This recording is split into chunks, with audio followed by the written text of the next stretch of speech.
Juin 2009. Le Gabon enterre son président, Omar Bongo.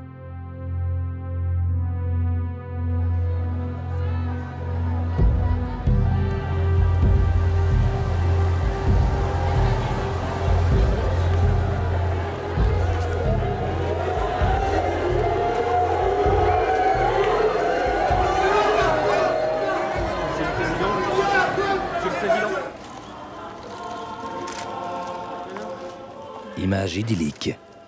Deux présidents de la République, l'ancien et le nouveau, réunis pour un hommage commun et fraternel aux défunts africains.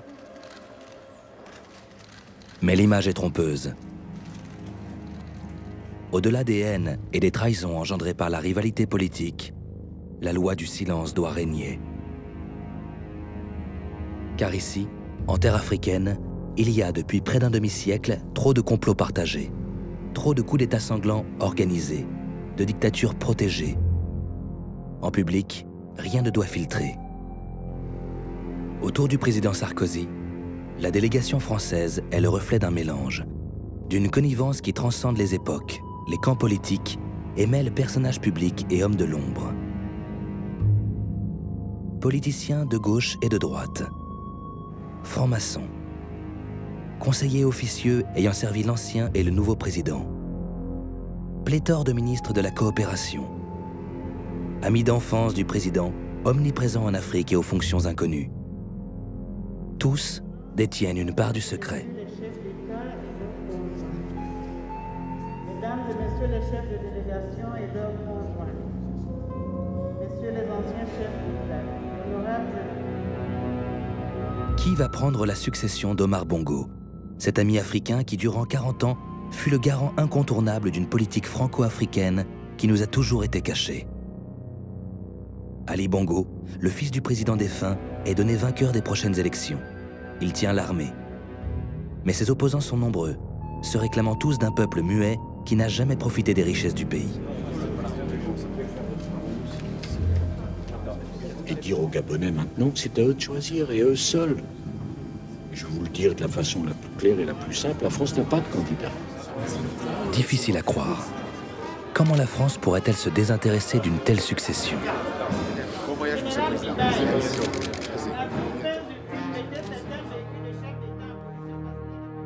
Le 30 août 2009, Ali Bongo remportera les élections. Mais dans quelles conditions? L'ancien chef des services secrets français du Gabon s'indigne. On a les vrais chiffres. Et bon, on n'est pas les seuls. Même l'agence France-Presse locale. Personne ne dit, mais ça me révolte, moi. L'ancien monsieur Afrique du président Chirac est encore plus précis et donne le principal opposant d'Ali Bongo comme le vrai vainqueur. D'où on a plein d'infos, comme quoi Obamé a eu 42 et Ali Bongo 37. Et que c'était quasiment inversé. Quant à l'ancien ambassadeur de France au Gabon, il y a longtemps qu'il ne se fait plus d'illusions. Les élections ont peut-être été un peu truquées, bien sûr, comme partout, hein, mais bon. Ainsi va la France-Afrique. 50 ans d'une histoire secrète, écrite sous la tutelle de l'homme qui prit en main le destin de la France à la fin des années 50, le général de Gaulle. Tous les pays sous-développés qui hier dépendaient de nous et qui sont aujourd'hui nos amis préférés demandent notre aide et notre concours. Mais cette aide et ce concours, pourquoi les donnerions-nous si cela n'en vaut pas la peine?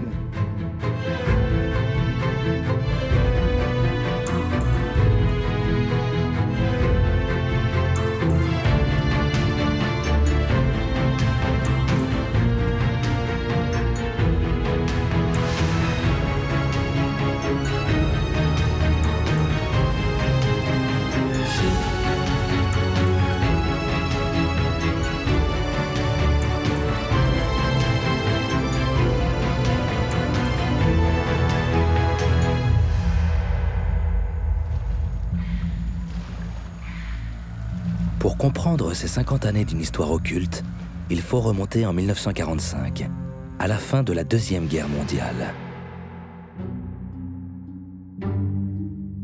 À la Libération, un vent de révolte souffle sur tout l'empire colonial français. Le général de Gaulle en est convaincu. La France n'échappera pas au mouvement des indépendances qui balaie la planète.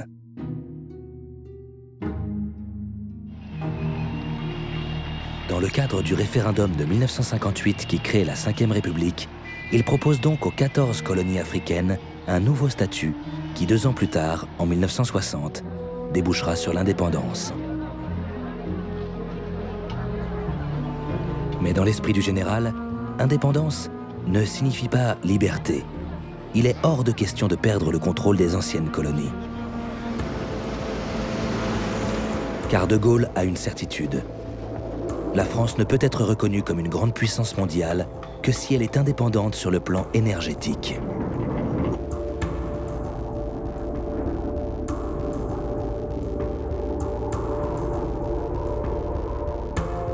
Pour y parvenir, il installe à la direction des carburants un homme de confiance, Pierre Guillaumat, polytechnicien, qui sera le fondateur de Elf, la grande compagnie pétrolière publique française.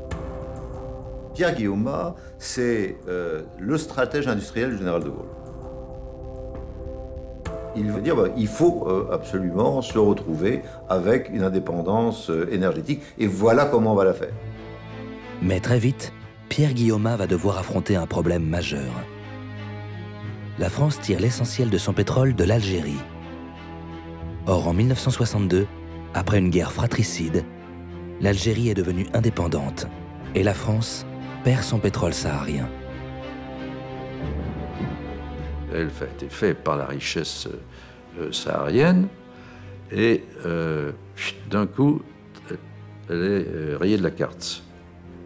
Alors, il a donc fallu rebâtir une nouvelle stratégie pour aller à la conquête du pétrole mondial et, si possible, d'aller là où il y en avait. Sur la carte mondiale de l'or noir, il faut ajouter aujourd'hui une nouvelle tâche, le Gabon. Au sud de Port-Gentil, l'arsenal ultramoderne de la recherche pétrolière a été mis à contribution.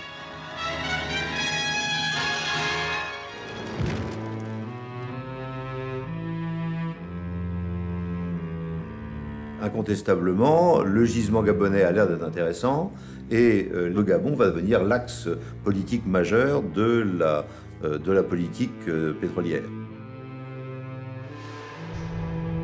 C'est donc le Gabon qui remplacera l'Algérie. Mais, problème, le Gabon n'est plus depuis 1960 une colonie française. Il est devenu un État indépendant. Et c'est bien cette indépendance toute neuve qui, désormais, inquiète le général de Gaulle et les pétroliers. À partir du moment où il y a pétrole, il faut qu'il y ait une certaine stabilité. C'est-à-dire qu'on ne peut pas imaginer avoir des coups d'État tous les 3 mois avec des conditions changeantes, puisque entre le moment où on trouve du pétrole et le moment où on le sort, il s'écoule 7 ans. Donc si les conditions changent tous les 3 mois ou tous les ans, on ne sait pas où on va, on ne sait pas comment investir, on ne sait pas comment faire. Et je dirais que, d'une certaine façon, le général de Gaulle va essayer de trouver à l'intérieur de ces pays une certaine stabilité pour satisfaire le besoin d'autonomie énergétique du pays, c'est clair. Trouver une certaine stabilité. Tout est dit. Pour assurer cette stabilité et de fait le contrôle de ces nouveaux États, le général de Gaulle va mettre en place un système qui s'appuie sur 2 hommes dont il a pu apprécier le dévouement dans les services secrets de la Résistance. Pierre Guillaumat, d'abord, le patron de Elf, qui accepte que la compagnie pétrolière devienne le bras armé de la France en Afrique et qu'une partie de ses profits colossaux servent à financer des opérations secrètes dans les anciennes colonies. Et Jacques Foccart, qui a été un des artisans les plus actifs du retour au pouvoir du général de Gaulle en 1958. Avec le titre officiel de secrétaire général de l'Élysée chargé des affaires africaines et malgaches, il devient le grand ordonnateur occulte de la politique africaine de la France. Le général a décidé de garder près de lui une cellule politique pour s'occuper de ses relations avec les États africains. J'ai eu l'honneur d'en être le titulaire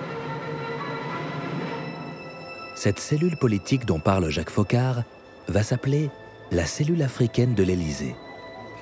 Pendant 16 ans, sous les présidences de De Gaulle puis de Pompidou, à la tête d'une centaine de collaborateurs, Jacques Foccart va organiser les rapports personnels entre les chefs d'État français et les présidents africains.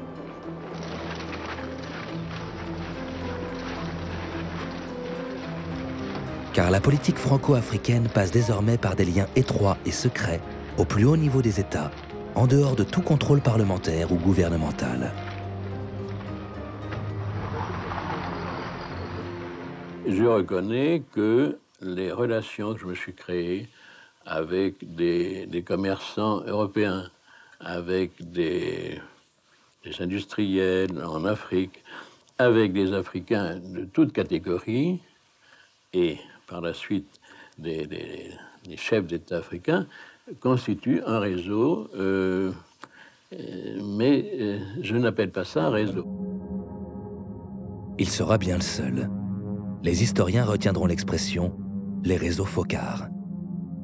Jacques Foccart, la seule personne qui, en dehors de Madame de Gaulle bien sûr, a le privilège de voir le général tous les soirs. Il s'entoure d'hommes qui lui font une confiance absolue. J'ai été un homme de Foccart. J'ai été entièrement dévoué à M. Foccart. J'ai toujours fait ce que M. Foccart me demandait. Il m'a toujours bien conseillé, bien soutenu également. Hein. Et j'ai beaucoup d'admiration pour M. Foccart. Maurice Delaunay sort de la Coloniale, l'école nationale de la France d'outre-mer. Il est le prototype de ces serviteurs de l'État qui ont géré l'Empire africain sans état d'âme. Sa très longue carrière en Afrique francophone va en faire le témoin privilégié des 50 années qui mènent des indépendances de 1960 à aujourd'hui. M. Foccart n'a jamais accepté un sou du gouvernement français. Jamais. Le général lui a proposé plusieurs fois d'être nommé conseiller d'État, il a refusé. D'être nommé secrétaire d'État, il a refusé. Quand on lui a parlé de lui donner un salaire, il a toujours refusé. Jacques Foccart vit d'une petite structure d'import-export qui fait du commerce avec les Antilles. Cette indépendance financière en fait un électron libre au sein de l'appareil d'État. Il y en a officiel, évidemment, mais il n'était pas officiel. Il n'avait pas de fonction officielle, Alberto. Eh bien, écoutez, à votre santé, hein, Alberto. Approchez-moi un petit tabouret, là. C'est donc un homme non officiel qui va, pendant 16 ans, être, dans les faits, le bras droit du général de Gaulle. Un mois après cette interview, Maurice Delaunay est décédé. Mémoire de Jacques Foccart. Je ne m'occupais pas seulement de l'Afrique, mais aussi des relations avec les gaullistes, et aussi des relations avec le SDEC. Le SDEC, S-D-E-C-E, les services de contre-espionnage français, sur lesquels Jacques Foccart aura, officieusement toujours, la haute main.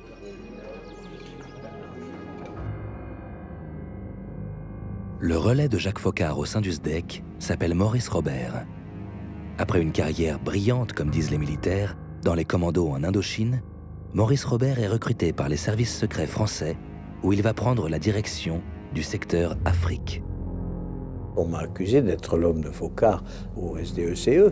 Je n'ai jamais nié que je travaillais de façon très étroite avec lui, mais c'était l'intérêt du service comme l'intérêt de la France, pour des raisons tout à fait particulières qui sont que le renseignement a besoin d'orientation, si vous voulez, et que je recueillais là l'orientation directe du président de la République par l'intermédiaire de Jacques Foccart pour la recherche des renseignements sur l'Afrique. Donc notre politique était très claire, c'était la défense des régimes en place, d'abord pour éviter l'instabilité politique. Par conséquent, j'avais des pleins pouvoirs, même y compris pour recommander la désignation de certaines personnes françaises et africaines. Vous pourriez être plus spécifique ? C'est-à-dire qu'il m'arrivait de dire à un chef d'État, là, vous avez autour de vous un gars qui ne vaut pas un clou, il faut l'éliminer, et je vous conseille de prendre celui-là. C'est vrai que là, nous étions très directifs. Directif. Le mot est faible. La première action d'éclat des hommes de Maurice Robert sera de déstabiliser la Guinée pour tenter de renverser son président élu. Ce président, Ahmed Sékou Touré, avait, en 1958, osé proclamer immédiatement l'indépendance de son pays, 2 ans avant les autres colonies. Il n'y a pas de dignité sans liberté. Nous préférons la pauvreté dans la liberté à la richesse dans l'esclavage. Le général de Gaulle, profondément vexé, avait réagi avec une extrême violence et la sanction de cet affront avait été immédiate.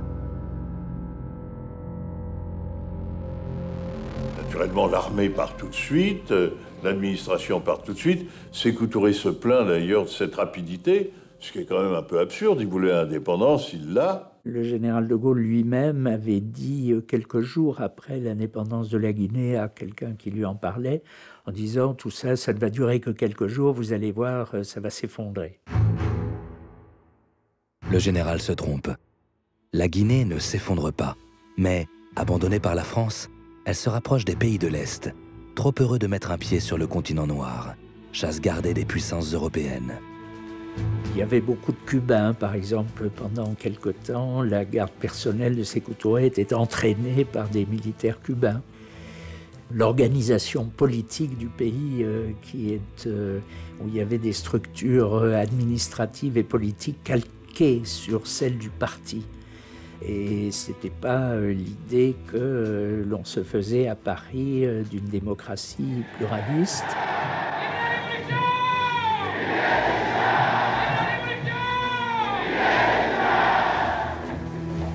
Face à ce qu'elle considère comme un défi, une provocation, la France va réagir. Car en ses débuts de guerre froide, face à l'expansionnisme soviétique, elle a été investie par les États-Unis du rôle de gendarme sur le continent noir. Elle est libre d'y faire régner l'ordre occidental par tous les moyens, dans le silence complice des autres nations.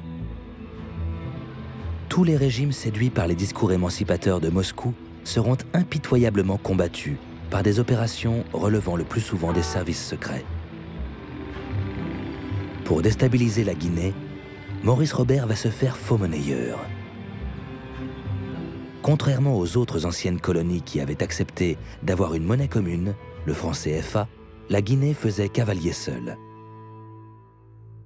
La Guinée a quitté la zone franc en mars 1960 et a créé donc le franc guinéen. Et les services spéciaux français ont fait imprimer des faux francs guinéens qu'ils ont déversés sur le sol guinéen, je ne sais pas par quel canal, pour déstabiliser la monnaie guinéenne. Mémoire de Maurice Robert. Cette opération a été une véritable réussite et l'économie guinéenne, déjà bien malade, a eu du mal à s'en remettre. Nous devions déstabiliser Sékou Touré, le rendre vulnérable, impopulaire et faciliter la prise de pouvoir par l'opposition.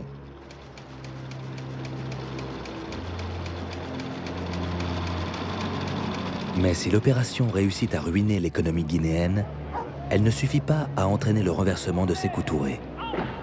Mémoire de Maurice Robert.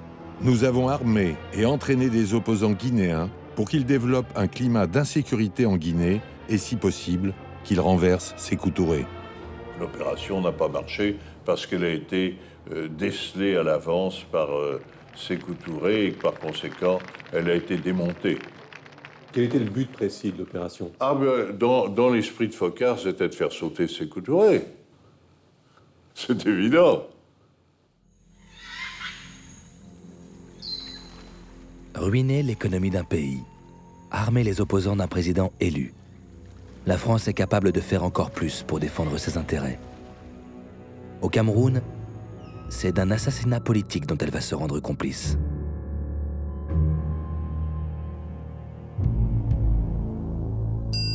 En 1960, ce pays, qui va devenir un grand producteur de pétrole, accède à l'indépendance. Maurice Delaunay avait été chargé de sélectionner le futur président. Quand on a commencé à vouloir faire voter les Africains, il fallait quand même trouver des leaders pour se présenter. C'est-à-dire des gens qui sachent au minimum lire et écrire, et qui aient un petit peu de formation. Et Elgio avait été repéré comme un garçon pas mal, intelligent, ouvert, et désireux de progresser. Et donc, on peut dire que c'est l'administration coloniale qui a mis Elgio en avant. Et à partir de ce moment-là, évidemment, on nous a fait demander de tout mettre en œuvre pour qu'Elgio soit élu. Il a été élu.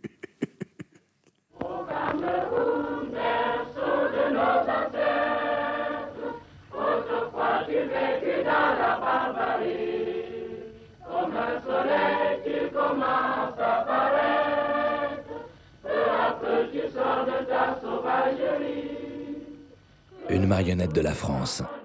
C'est ainsi que l'UPC considère Amadou Ahidjo.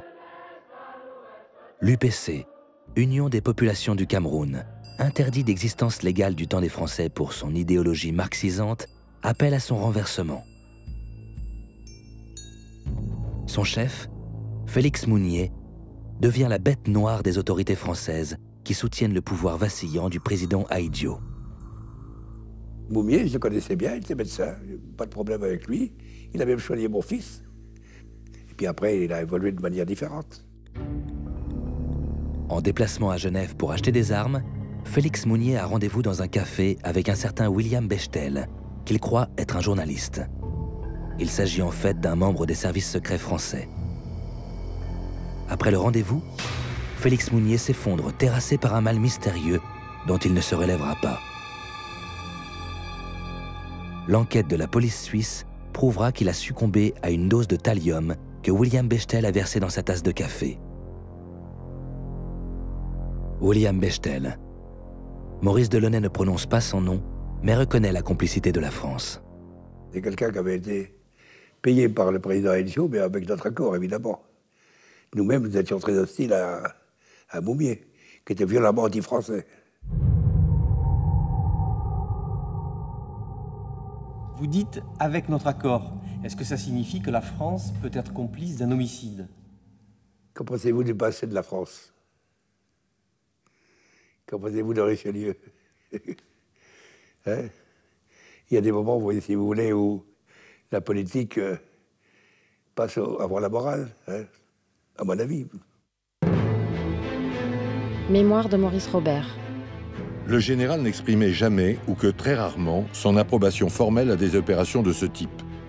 S'il ne disait pas non, c'est qu'il laissait faire. C'est ce qu'on appelait le feu orange, qui signifiait « allez-y, faites comme bon vous semble, mais nous ne sommes pas au courant ». Sous-entendu, en cas de pépin, on ne vous couvre pas. Par la violence ou par des élections plus ou moins démocratiques, le système de contrôle de nos anciennes colonies se met en place, avec la venue au pouvoir de présidents dévoués aux intérêts de la France.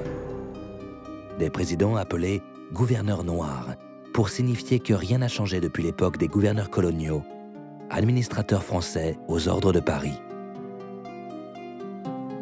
Le Gabon, qui est désormais le principal fournisseur de pétrole de la métropole, a un président comme la France les aime.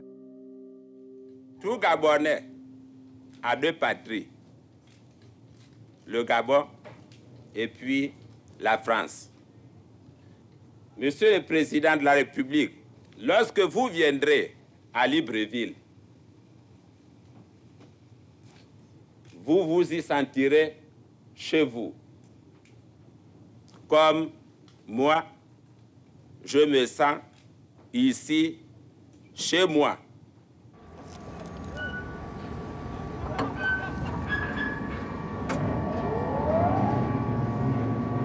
Au Gabon, c'est le bois, et en particulier l'okoumé avec lequel on fabrique le contreplaqué, qui a fait la richesse des colons français, avant que le pétrole ne transforme ce pays d'à peine 900 000 habitants en émirat pétrolier. Dans l'immense forêt équatoriale, qui couvre près de 90% du territoire, on trouve toutes sortes de Français. Des forestiers venus exploiter les richesses du bois, des truands en délicatesse avec la justice de la métropole, mais aussi des bons serviteurs de l'État tenus de se faire oublier quelque temps. De temps en temps, il y a comme on dit, des bavures. On fait une bavure et on vous met au vert pour tirer un peu du monde des médias.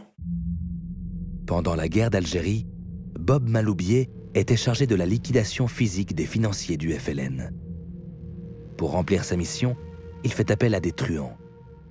Écarté des services secrets après l'échec d'une mission révélée au grand public, il est discrètement envoyé au Gabon, où il va très bien s'adapter. Je me suis retrouvé forestier au Gabon. Le Gabon, c'était une fraternité. Je vivais du bois pratiquement uniquement. Le pétrole avait commencé dans les années 56-57, c'était le tout début. Donc, on vivait du bois, du petit commerce, etc. On pensait que Libreville était une toute petite ville, Port-Gentil, une toute petite ville. Tout le monde se collait. Là. Il y avait des vieux coloniaux qui étaient là depuis 30 ou 40 ans, qui connaissaient tout le monde, qui tapaient sur le dos de tous les copains, noirs ou blancs. C'était même pas une colonie, je sais pas, c'était une espèce de village, si vous voulez, un village franco-africain, le Gabon. Les Français y sont effectivement omniprésents, car la France truffe les entourages des nouveaux présidents de coopérants à tous les niveaux, dans tous les ministères et les grandes entreprises. Au Gabon, Jacques Pigault est chargé d'encadrer le nouveau président Léomba. Je suis arrivé tout de suite après l'indépendance et j'ai immédiatement commencé avec le président Léomba qui m'a dit « Tout ce qui est administratif, maintenant c'est vous qui vous en occupez, je ne veux pas en entendre parler. » Et ça va même très loin parce que même les ministres qui souhaitaient le voir, fallait qu'ils passent pratiquement par mon bureau pour me donner le motif de leur demande d'audience ou autre chose. Et c'est moi qui appréciais si le problème pouvait se régler à un échelon plus simple ou s'il fallait que ce soit le président qui tranche. Et ça se passait très bien. Ces Français, placés par l'ancienne puissance coloniale, seront tous, dans leurs différents secteurs, des honorables correspondants de Jacques Foccart, c'est-à-dire des informateurs bénévoles des services secrets. Monsieur Jacques Foccart venait régulièrement, j'étais en relation régulière avec lui, et le président, et ensuite même le président Bongo, me demandait quelquefois d'être le porte-courrier pour aller négocier avec lui.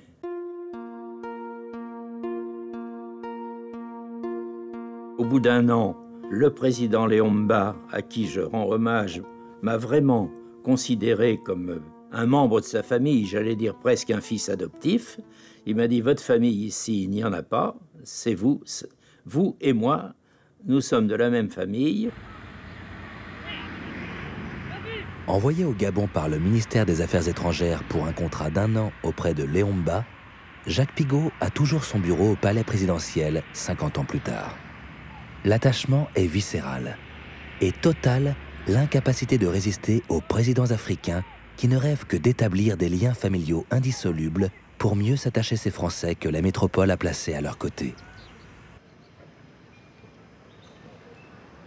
Mais pour la population gabonaise, la décolonisation est un mythe et le président une potiche au service de l'ancienne métropole. Le 19 février 1964, une centaine de militaires s'emparent du chef de l'État, Léomba, et le traînent à la télévision pour qu'il annonce lui-même sa destitution. Ayant envahi puis mis à sac le palais présidentiel dans la nuit de lundi à mardi, des éléments de l'armée gabonaise s'emparaient de la personne du président Léomba qui était contraint de démissionner mardi matin.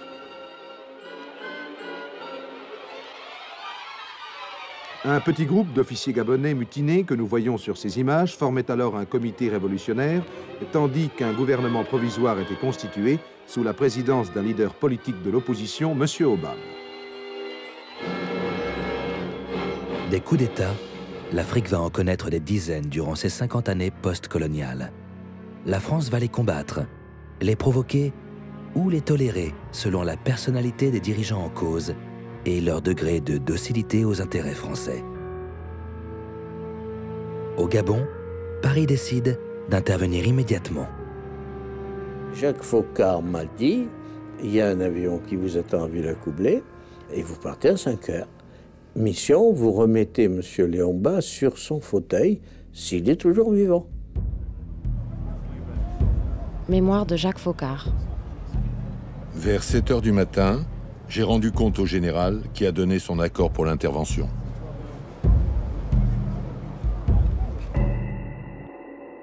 Mémoire de Maurice Robert.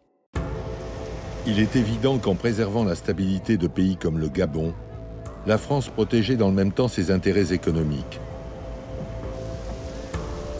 Protéger ses intérêts économiques. C'est bien le but des accords de défense militaire que la France a signés avec la plupart de ses anciennes colonies. Officiellement, il s'agit de venir en aide au président contre une agression extérieure.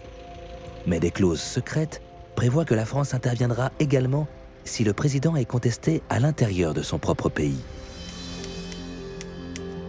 En contrepartie de cette assurance anti-subversion, les mêmes clauses secrètes obligent le pays signataire à donner la priorité à la France pour la fourniture des matières premières dites stratégiques. Pétrole, uranium, manganèse, etc. On ne saurait être plus clair. Léon-Bas, retrouvé dans un village en forêt par les militaires français, est ramené à Libreville, la capitale. J'entendais la mort, cette faucheuse de personnes. Je l'ai vue de près. J'étais à 1 millimètre de la mort. Et je ne sais par quel miracle je me trouve au milieu de vous. Ce président est décidément bien fragile. Il va falloir l'encadrer. À partir de là, il s'est agi pour nous d'assurer sa sécurité. C'est comme ça que nous avons décidé de créer une garde présidentielle. Et d'ailleurs, nous avons confié cette garde à un ancien du SDECE, qui était également un ami à moi, Bob Malouvier. C'est lui qui a créé entièrement la garde présidentielle du président Léon-Bas. Foccart m'a téléphoné, il m'a dit, il faut que tu t'en occupes. Tu rentres au palais, tu abandonnes ce que tu fais là, et puis tu reprends du service. Voilà. Il fallait un encadrement. Je suis allé voir le préfet de police à Paris. Je lui ai dit, Raymond, il faut que tu me donnes quand même des instructeurs, quelques fonctionnaires de police solides. Il m'a dit, bon, je vais t'envoyer 2-3 grands instructeurs de tir, des CRS, etc. Et avec mes nageurs de combat et mes gens du 11e choc, j'ai fait l'encadrement. Voilà.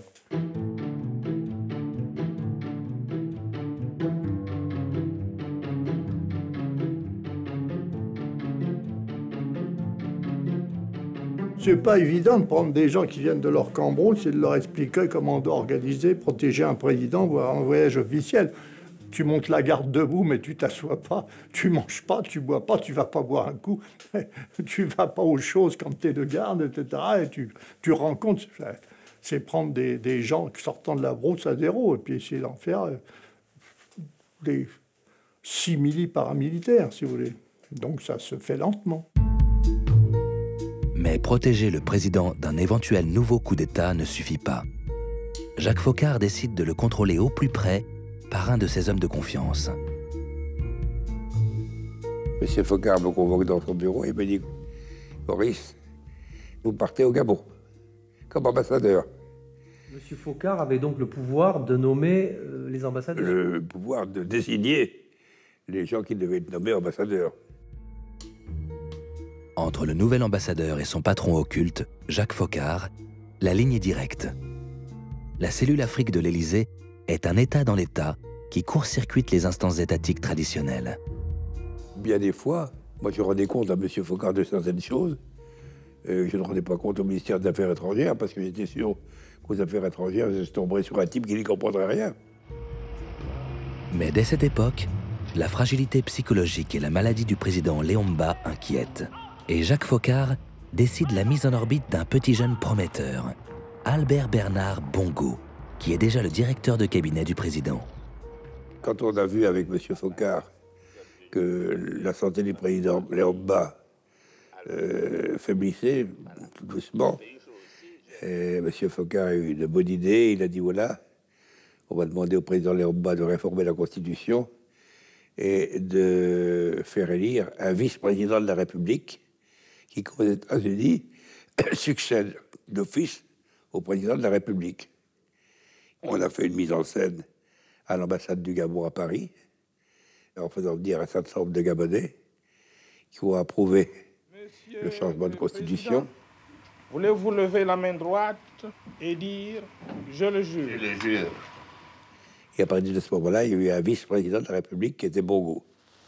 Étant donné ce que fait et ce qu'a déjà fait mon ami Albert Bongo, je me présente avec Monsieur Albert Bongo à la présidence de la République, lui étant vice-président de la République. Et quand Léon-Bas est mort, Bongo est devenu président de la République, sans élection. Ce qui a permis d'éviter quand même une succession qui aurait été difficile et qui aurait été certainement périlleuse. À l'époque, ça vous paraissait complètement normal que la France prépare d'assez près les successions, choisisse un peu les candidats d'une certaine façon? C'était comme ça que ça se passait à l'époque, vous savez, tout le monde trouvait ça tout à fait normal, puisque ça préservait la sécurité, ça préservait la paix.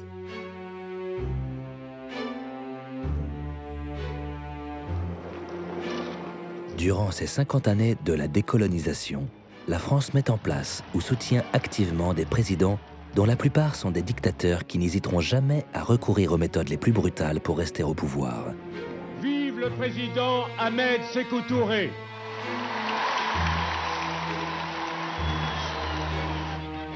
Des complices sans état d'âme du pillage de leur pays par les compagnies étrangères. Comme le fut le président Bongo au Gabon. Nous l'avons aidé, soutenu pour qu'il puisse arriver à s'imposer rapidement. Mais enfin, c'est un homme intelligent, un homme rusé, un homme travailleur. Il a eu besoin surtout d'un soutien moral.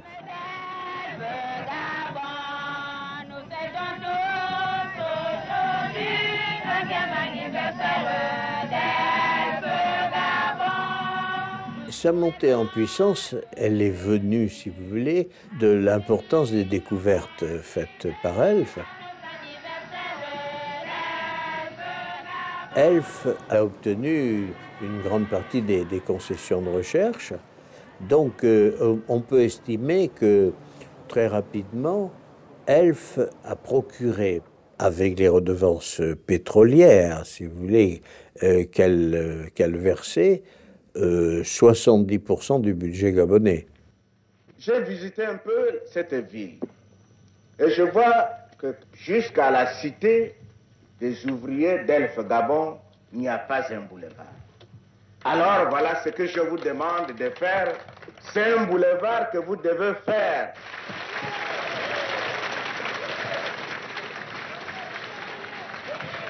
Cette route, elle sera éternelle.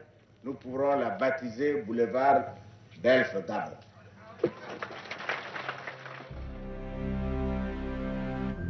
Toujours plus de voitures dans les pays développés, toujours plus de pétrole consommé. Trouver de nouveaux gisements est un impératif, par tous les moyens. Au Biafra, cette politique va provoquer un désastre.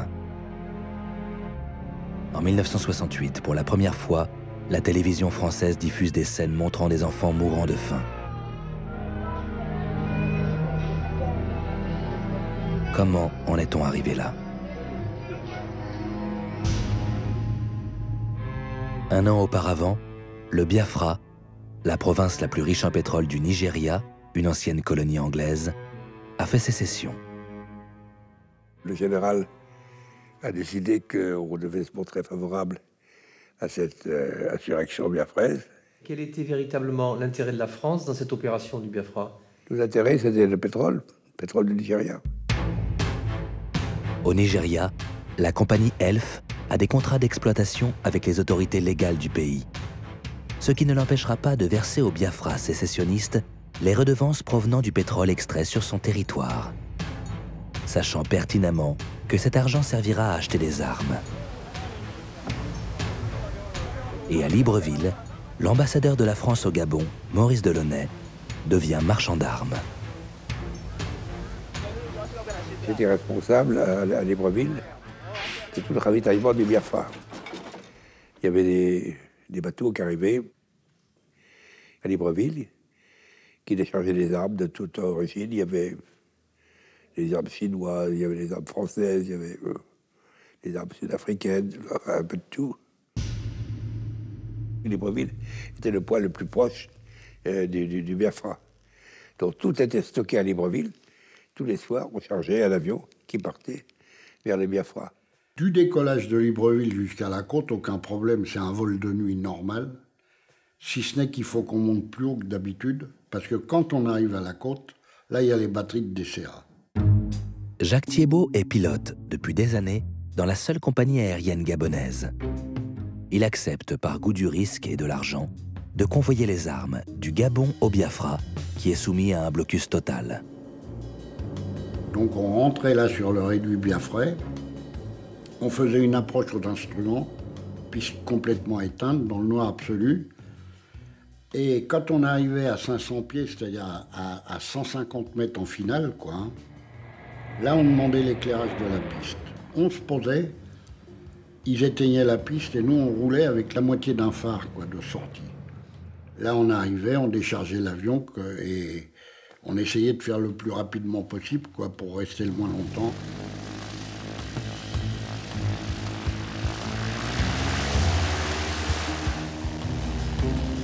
Moi, j'étais content d'être pilote, j'étais content d'être en Afrique, j'étais content d'aller courir après les buffles, d'aller courir...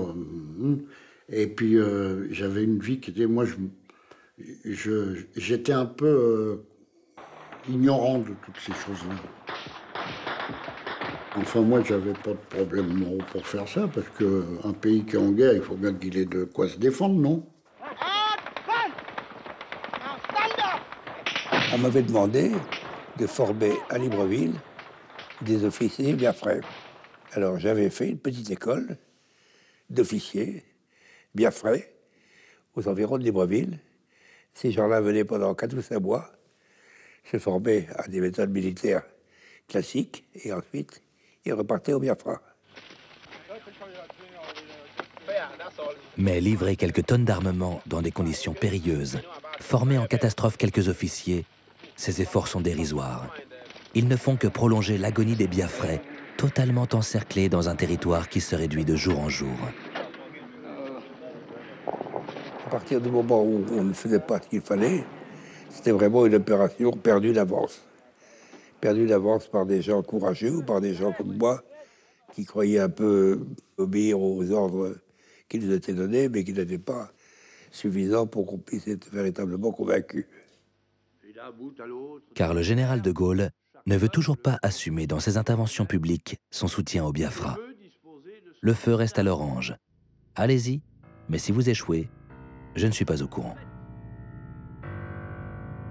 Le chef de l'armée nigériane, surnommé le Scorpion Noir, remet brutalement les choses en place.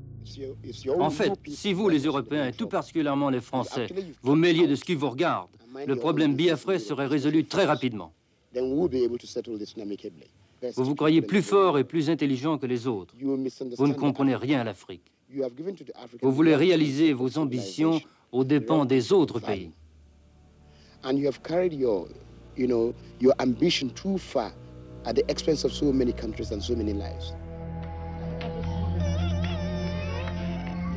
Dans ce qu'on appelle désormais le réduit biafrais, les morts d'enfants ne se comptent plus. Maurice Robert, qui, comme Jacques Foccart, pousse à la guerre depuis le début du conflit, pense alors avoir trouvé la solution miracle. Il faut mobiliser l'opinion publique française pour amener le général de Gaulle à véritablement s'engager. Et pour cela, jouer sur les mots. La guerre du Biafra va désormais s'appeler un génocide perpétré par les Nigérians contre le peuple biafrais. Mémoire de Maurice Robert. Nous voulions un mot choc pour sensibiliser l'opinion. Nous aurions pu retenir celui de massacre ou d'écrasement. Mais génocide nous a paru plus parlant. Nous avons communiqué à la presse des renseignements précis sur les pertes biafraises et avons fait en sorte qu'elle reprenne rapidement l'expression « génocide ». Le journal Le Monde a été le premier, les autres ont suivi. Mais il est trop tard. Les jeux sont faits. Écrasés par la puissance de feu de l'ennemi, les Biafrais livrent un combat qui semble maintenant désespéré. Le conflit a fait 1 million de victimes, dont beaucoup d'enfants morts de faim.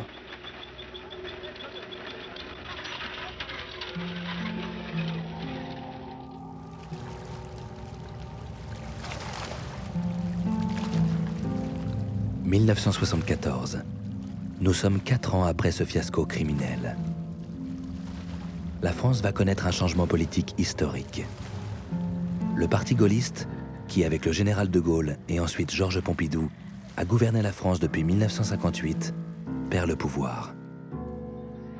Valéry Giscard d'Estaing gagne l'élection présidentielle aux grandes dames des gaullistes de tradition qui voient d'un mauvais œil l'arrivée de cet aristocrate, homme de droite sans doute, mais qui prétend moderniser la société française.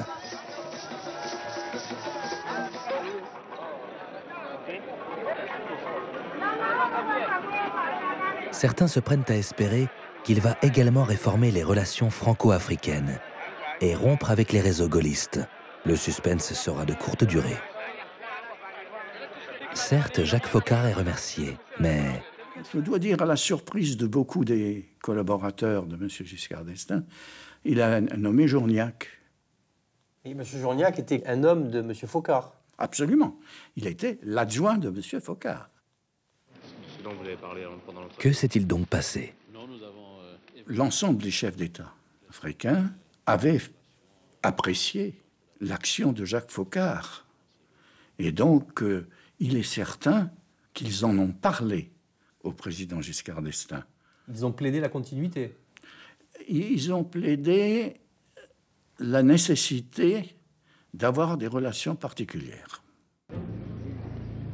Donc, pour résumer, le nouveau président, qui commence à mesurer le poids des réseaux, nomme à la tête de la cellule africaine de l'Élysée René Journiac, l'adjoint de celui qu'il vient de congédier.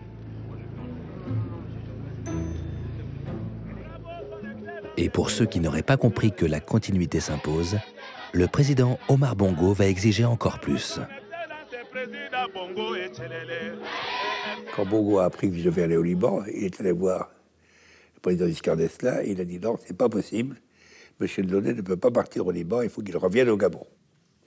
Et lorsque j'ai mis quelques réserves auprès du président Giscard d'Estaing pour retourner au Gabon parce que ça ne me plaisait pas tellement, le président Giscard d'Estaing m'a dit, écoutez, monsieur l'ambassadeur, vous n'avez pas le choix. Le Gabon a changé de dimension. C'est devenu un pays important pour la France. Il produit plus de 20 millions de tonnes de pétrole. Il y a des intérêts français considérables. Il faut que vous retourniez au Gabon. Je suis retourné au Gabon. Journiac à l'Élysée. Delaunay au Gabon. Le système est de nouveau verrouillé par les réseaux Foccart. Les présidents africains sont rassurés. Rien n'a changé.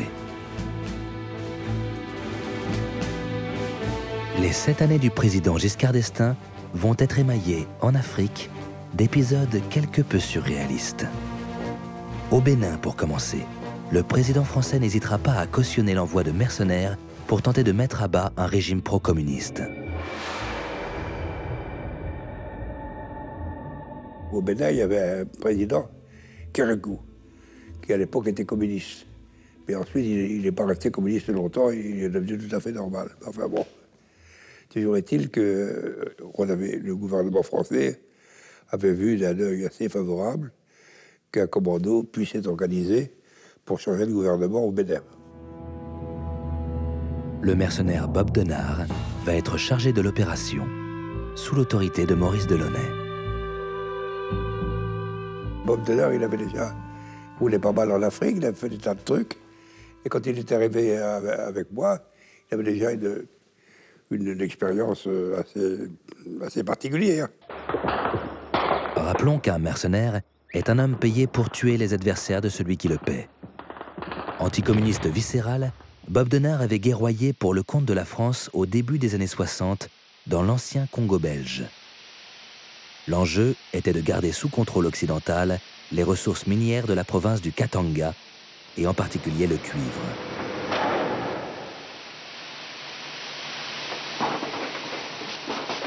Mais cette fois-ci, au Bénin, il ne s'agit plus de matières premières, mais de lutte contre le communisme. Bob Denard avait constitué une petite équipe d'une centaine d'hommes qui avaient été formés au Gabon, dans un coin retiré. Et le jour où ces gens étaient prêts, il était décidé de faire cette tentative de putsch sur le Bénin. C'est un fiasco lamentable. Bob Denard et ses 90 hommes sont attendus à l'aéroport par l'armée régulière et doivent redécoller en catastrophe. Pour le mercenaire, il est temps de se faire oublier. Bob Denard est venu me demander l'hospitalité. Je ne lui ai pas refusé. Je l'ai envoyé dans une ancienne mission catholique qui était à 40 km de Libreville. Il dit, vous restez là, vous vous écrasez, avec 2 ou 3 de vos hommes. Et puis voilà. Et il m'a dit, qu'est-ce que je vais faire? Je vais faire des légumes, si vous voulez. Alors, il a pris ça du bon côté. Il s'est mis à faire des légumes pendant 3 mois. Et au bout de 3 mois, évidemment, il a trouvé une autre solution pour aller ailleurs. Et sa carrière a continué. En 1995, Bob Denard, qui se définit comme corsaire de la République, est lâché par les autorités françaises. Il sera jugé pour son équipée ratée au Bénin. Moi, j'estime que Robert Denard est un très honnête homme, c'est un grand patriote, c'est un homme qui a rendu beaucoup de services à la France, et je suis un petit peu indigné qu'il puisse aujourd'hui comparaître devant un tribunal correctionnel. Bob Denard n'a jamais fait aucune mission sans avoir l'aval, plus ou moins officiel, plus ou moins dit, du gouvernement français. Il y a le président Giscard d'Estaing qui s'est défaussé dans cette affaire-là, il a eu tort, mais tous les autres présidents avaient reconnu que Bob Denard avait rendu des services éminents à la France. Sur certains services que Bob Denard a pu rendre à la France, Maurice Delaunay préfère garder le silence. Bob Denard, quelquefois, je l'ai mis à contribution pour des choses un peu particulières et j'étais sûr que je pouvais absolument compter sur lui et sur sa discrétion. Des choses un peu particulières, bon, c'est... Oh, ben, je ne peux pas tout vous raconter. Tandis que le président Giscard d'Estaing tente, avec le succès qu'on a vu, d'endiguer le communisme au Bénin, Albin Chalandon, le PDG de Elf, n'hésite pas à flirter avec un régime marxiste avéré, toujours au nom du pétrole, bien sûr. Il s'agit du Congo-Brazzaville, une ancienne colonie française devenue république populaire d'inspiration communiste depuis 1969. En 1979, un dictateur marxiste chasse l'autre. Denis Sassou Nguesso prend le pouvoir. Entre-temps, d'importantes réserves de pétrole ont été découvertes dans le pays. Sassou a fait son coup d'État, a pris en main le Congo à ce moment-là, et j'ai naturellement présenté ma carte de visite et j'ai pris un contact avec lui qui a été extrêmement fructueux. Je me suis très bien entendu avec lui, j'étais devenu d'ailleurs un ami, et bien qu'en bon marxiste qu'il était, il était réaliste, et subordonné à la Russie sur un seul pied. Il vaut mieux avoir un régime communisant stable que des régimes comme on a eu après, républicains, calqués sur notre république, nos mauvaises méthodes politiques, qui étaient tout le temps inversées. Ça c'est pire que tout pour des industriels. Enfin, avec le Congo, ça a vraiment très bien tourné, puisque ça a été de mieux en mieux, que Sassou est un ami de la France, et qu'en plus, sur le terrain, on a trouvé de très grosses réserves au Congo. Donc on a été tout à fait récompensé de notre persévérance qui a traversé par des moments difficiles. Pendant ce temps, à l'Élysée, un drame a frappé la cellule africaine. Son titulaire, René Journiac, ancien adjoint de Jacques Foccart, disparaît le 6 février 1980 dans un accident d'avion. Le président Giscard d'Estaing, paniqué, dit-on, par cette disparition, se tourne une nouvelle fois vers Jacques Foccart, qui lui recommande Martin Kirsch. Vous étiez ce qu'on pouvait appeler à l'époque un homme de M. Foccart. Je ne conteste pas. Et j'en suis même honoré. Je dois dire que le président Giscard d'Estaing m'a bien précisé, sans que je ne lui donne rien, que je pouvais garder tous mes rapports avec M. Jacques Foccart, pour lequel j'ai une très grande estime. Et donc, ça s'est très bien passé. Martin Kirsch est le titulaire vivant le plus ancien de ce poste au fonctionnement mystérieux entre tous, qu'est celui de Monsieur Afrique. Le président avait mis à ma disposition un mystère 20. Pratiquement toutes les semaines, je partais en fin de semaine en Afrique. J'étais reçu d'ailleurs immédiatement par le chef de l'État. Et on passait en revue tout ce qui pouvait poser des questions. Et ça, c'est l'avantage de cette formule, c'est que c'est immédiat. On ne passe pas par des entrelacements de ministères, de tout ça. On pouvait prendre les mesures nécessaires, les décisions de principe. Mais ça veut dire que le monsieur Afrique de l'Élysée a un très grand pouvoir, quand même. Oui. Oui. Que l'on ne mesure pas tant qu'on ne l'a pas exercé.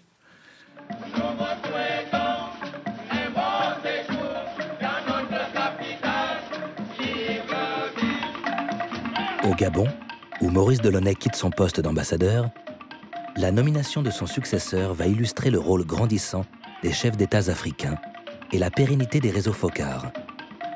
Dans un premier temps, le président Omar Bongo n'est pas content de l'ambassadeur nommé par Paris. Le président Bongo a demandé qu'on lui donne quelqu'un de différent. Alors, on lui a suggéré Robert. Robert. Maurice Robert, l'agent secret, qui a suivi un chemin étrange depuis quelques années. En effet, 1 an avant l'arrivée de Valéry Giscard d'Estaing, le président Pompidou avait décidé de faire le ménage dans les services secrets en nommant un nouveau directeur, Alexandre de Maranche. Maurice Robert, qui dirigeait le service Afrique, est marginalisé et finit par démissionner. Mais pas d'inquiétude sur son avenir professionnel. J'ai démissionné de l'armée et des services après avoir quand même appelé le président Guillaume, qui m'avait dit un jour, si vous en avez assez de ce métier, moi je vous prends. Et j'avais un contrat à Elf le lendemain de mon départ de l'armée et des services.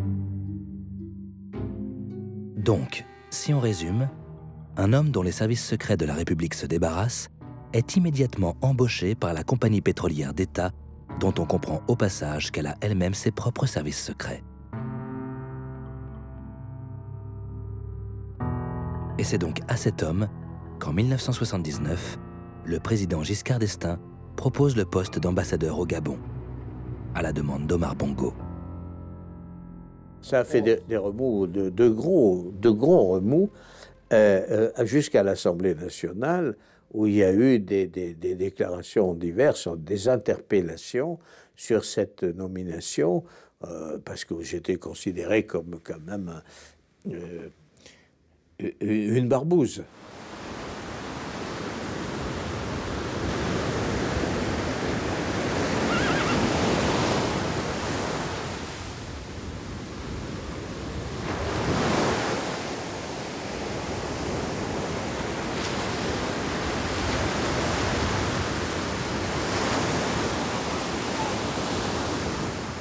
L'Afrique, les présidents de la République française l'ont beaucoup aimé.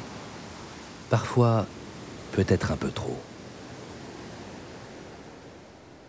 Bientôt la clé des champs pour Valéry Giscard d'Estaing, ou plutôt la clé des savanes, car dans quelques heures commencent pour lui les vacances. Les vacances, il achève sa visite au Gabon, une frontière à traverser, et il sera au Zaïre. Au Zaïre, croit-on savoir, comme disent les journalistes pudiques, car en fait, Valéry Giscard d'Estaing n'a pas donné de précision réelle sur ses vacances. Si safari il y a, il aura lieu dans les forêts africaines, loin des regards indiscrets. Giscard me faisait venir à l'Élysée, il me disait, voilà, je vais venir au Gabon, à Noël, et pour aller dans le coin que je connais bien, c'était Kaba, qui est à 1000 km de Libreville. Il venait chasser et pêcher. Il restait 15 jours. Et pendant 15 jours, il vivait au cœur de l'Afrique, au milieu des Africains. Il avait l'occasion quand même de les rencontrer, de parler avec eux. C'était quand même un fait important. Et puis, ensuite, il a eu des relations douteuses et privilégiées, à la fois avec Bokassa. Bokassa. Cet ancien capitaine de l'armée française a pris le pouvoir en Centrafrique, une ancienne colonie, par un coup d'État le 31 décembre 1965. Pour la France, l'intérêt de la Centrafrique repose essentiellement sur sa base militaire. Située au cœur du continent noir, elle permet d'intervenir rapidement dans toute la région. Et Jean Bedel Bokassa, que le général de Gaulle traitait de soudard tout en le recevant officiellement à l'Élysée, va devenir le cher parent de Valéry Giscard d'Estaing, qui va se rendre fréquemment en Centrafrique pour des safaris prolongés. Sa Majesté Bokassa Ier, empereur de Centrafrique. Et quand, en 1977, le président Bokassa, jaloux de Napoléon, décide de devenir empereur, c'est la France du président Giscard d'Estaing qui paie la facture, d'un montant égal au quart du budget de la Centrafrique. On a beaucoup reproché à Giscard d'avoir laissé faire Bokassa, d'avoir laissé devenir empereur, ce qui a été une mascarade épouvantable, puisque le jour du sacre, aucun chef d'État n'a voulu venir à Bangui. Ils n'ont envoyé que des ambassadeurs, alors que la France était représentée par son ministre de la coopération. Mais la mascarade commence à faire beaucoup de dégâts dans le précaré français.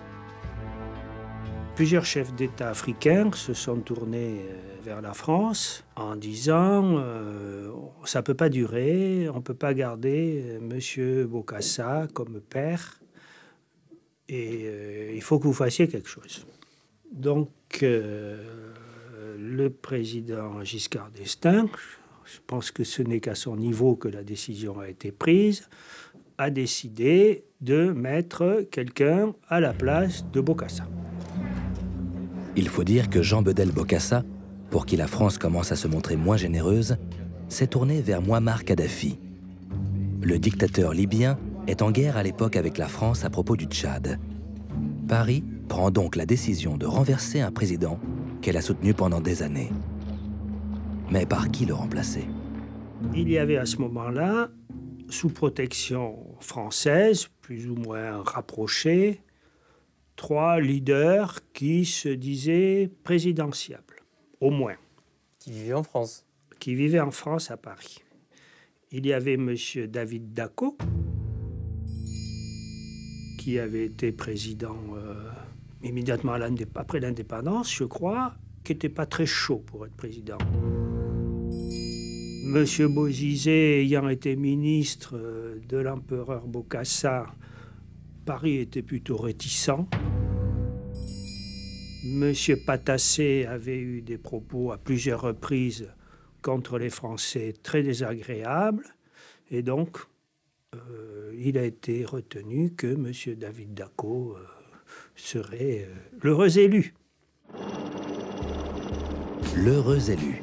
Une valise de billets sur les genoux et la peur au ventre, décolle du Bourget le 20 septembre 1979 à 8 h du matin, accompagné de 2 officiers du SDEC. C'est le déclenchement de l'opération Barracuda.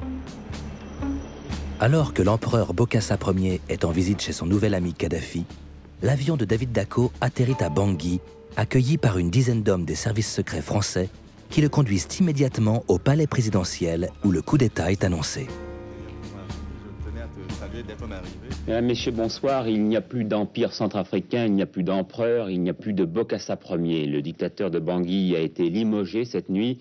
C'est en Libye qu'il a appris sa déchéance et c'est donc là que, provisoirement, il trouvait refuge aux côtés d'un... Mais un mois plus tard, le Canard enchaîné publie en une un document qui va déclencher l'affaire des diamants.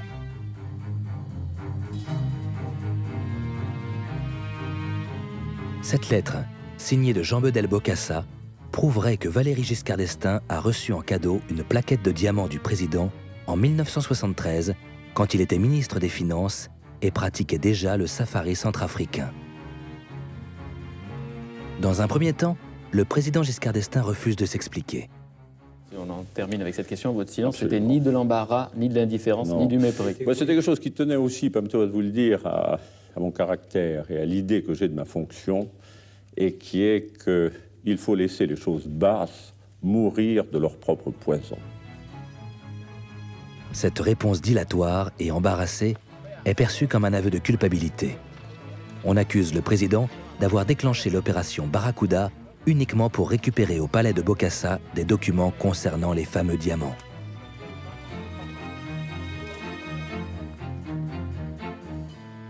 Nous sommes à 2 ans des élections présidentielles de 1981 qui vont voir Valéry Giscard d'Estaing et Jacques Chirac s'affronter au sein de la droite. L'affaire des diamants serait-elle avant tout une manœuvre pour affaiblir le président sortant? Je considère, et je ne me trompe pas, que c'est une histoire totalement tordue, mais totalement tordue. Dessous, on le sait très bien, c'est une lettre qui a été faite par Chirac pour monter cette affaire. Ceci, je crois qu'on ne peut pas le contester. Et ça a coûté à mon avis, l'élection n'a pas marché à cause de cela.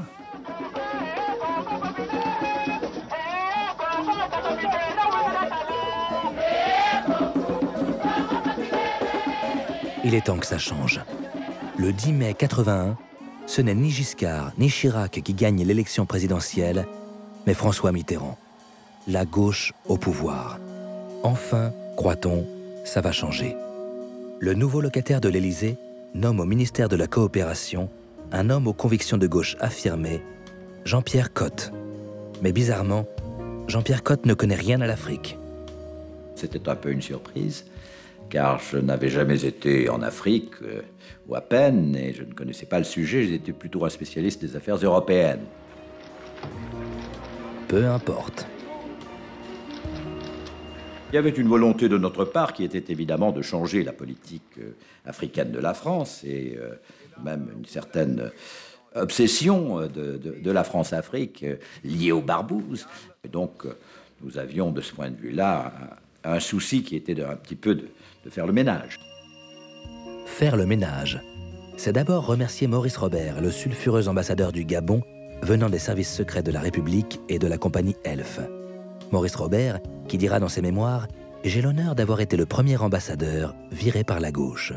Je considère comme un honneur d'avoir viré Maurice Robert, d'avoir obtenu qu'il soit viré plutôt. Il symbolisait une période que nous considérions comme dépassée. Jean-Pierre Cot, au cours de ses voyages sur le continent noir, n'hésite jamais à affirmer ses convictions. Je crois que nous avons manqué de rigueur avec nos partenaires. Nous n'avons pas eu le courage de leur dire quand ils faisaient de bêtises. Il y a un minimum de respect des droits de l'homme sur lequel nous devons être tout à fait intransigeants. Ce qu'on appelait la sûreté dans notre vieux vocabulaire révolutionnaire, c'est-à-dire le droit de ne pas être assassiné, le droit de ne pas disparaître, le droit de ne pas être torturé, le droit de ne pas être emprisonné arbitrairement pour ses opinions. Ce minimum-là, partout où nous allons et partout où nous discutons, nous le disons, nous le défendons, nous le faisons avancer, et le cas échéant, nous en tirons des conséquences. Mais en parallèle à ce ministre symbolique du renouveau de gauche, François Mitterrand installe dans l'ancien bureau de Jacques Foccart, aux 2 rues de l'Élysée, un fidèle, Guy Pen, un chirurgien dentiste dont l'appartenance à la franc-maçonnerie représente la clé unique d'entrée sur le continent africain.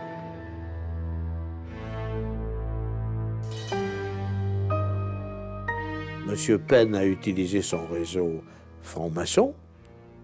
Vous savez que tous les responsables africains appartiennent à une loge maçonnique. Ils adorent ça, les Africains. Pour eux, c'est des trucs secrets. Là, vous savez, c'est l'Afrique mystérieuse. Et alors, ils ont utilisé ce réseau. Bon, c'était leur droit le plus absolu, hein, pour reprendre, si vous voulez, l'influence qu'ils n'avaient pas encore récupérée. Mais Guy Pen ne fréquente pas que les réseaux francs-maçons. Il possède également de solides contacts du côté de Jacques Foccart. Au point qu'en 1981, le président Giscard d'Estaing, sur le départ, donne une surprenante consigne à Martin Kirsch, son monsieur Afrique. Le président dit à ses collaborateurs, qui sont tous réunis, pas de contact avec les successeurs, sauf pour Kirch, étant donné que ce sont des affaires africaines en dehors de... Donc ça veut dire que le président Giscard d'Estaing fait une exception pour les affaires africaines. Oui, tout à fait. Et vous demande de passer le relais à votre successeur. Tout à fait, oui. Et ensuite, c'est vrai que Guy Pen m'a appelé pour avoir des informations. Et donc, je l'ai reçu chez moi. Je parlais librement. D'un côté, il y avait Cotte, de l'autre côté, il y avait Guy Pen. Jean-Pierre Cotte, c'était l'ouverture sur le tiers-monde, le discours généreux, le développement, les Nations Unies, les droits de l'homme. Très bien, ça donnait une image à laquelle Mitterrand tenait beaucoup. Et puis de l'autre côté, il y avait la politique symbolisée par Guy Pen, qui était une politique de relations directes avec les chefs d'État africains, de consolidation de ces régimes, quelle que soit la situation, et qui était une politique plus classique, je dirais, de la France-Afrique. Et François Mitterrand trouvait très commode d'avoir ces deux fers au feu, comme je dis, et de pouvoir jouer sur les deux tableaux. Mais ça n'a eu qu'un temps, parce qu'à partir d'un certain moment, il a fallu choisir, et Mitterrand a choisi. Monsieur Christian Nucci est nommé ministre délégué auprès du ministre des Relations extérieures, chargé de la coopération et du développement, en remplacement de monsieur Jean-Pierre Cotte. Je reçois un coup de fil de Pierre Mauroy qui me dit « Jean-Pierre, est-ce que tu veux être ambassadeur à Madrid ?» Je lui ai répondu tout simplement « Non, Pierre, je préfère retourner à l'université. » Pas de déclaration. Jean-Pierre Cotte ne sera pas la seule victime du réalisme mitterrandien. À la tête des services secrets français, François Mitterrand avait nommé en 1981 un homme qui, dès son arrivée, découvre les réseaux Foccart. Je découvre effectivement qu'il y a un réseau très puissant d'influence, de renseignement et d'influence dans les principaux pays africains francophones. Le point où il avait mis le paquet maximum, c'était le Gabon. Bongo avait dans son entourage des gens qui étaient directement manipulés par Elf, ou par Foccart, ou par les deux. On parle à Mitterrand, que ça n'intéresse pas. Et je retire de ma conversation avec Mitterrand l'impression diffuse qu'il en sait plus que moi, mais qu'il ne veut pas me le dire. Et qu'il a des contacts avec ces mouvances dont je ne connais pas exactement la nature. La première démarche avait consisté à identifier et expulser du SDEC tous les éléments douteux dont on pouvait penser qu'ils avaient été manipulés par les réseaux ou par Elf. C'était la purge de décembre 81. Vous en avez expulsé combien? Souvent, j'en ai expulsé une trentaine. Ensuite, Pierre Marion décide de s'attaquer à la citadelle Elf. J'ai demandé à Mitterrand qu'il m'accorde de pouvoir voir Chalandon, qui était président d'Elf à cette époque-là, et j'ai donc déjeuné en tête-à-tête avec Chalandon, dans ma salle à manger personnelle à la DGSE. Parce que là, j'étais sûr que les micros étaient de mon côté.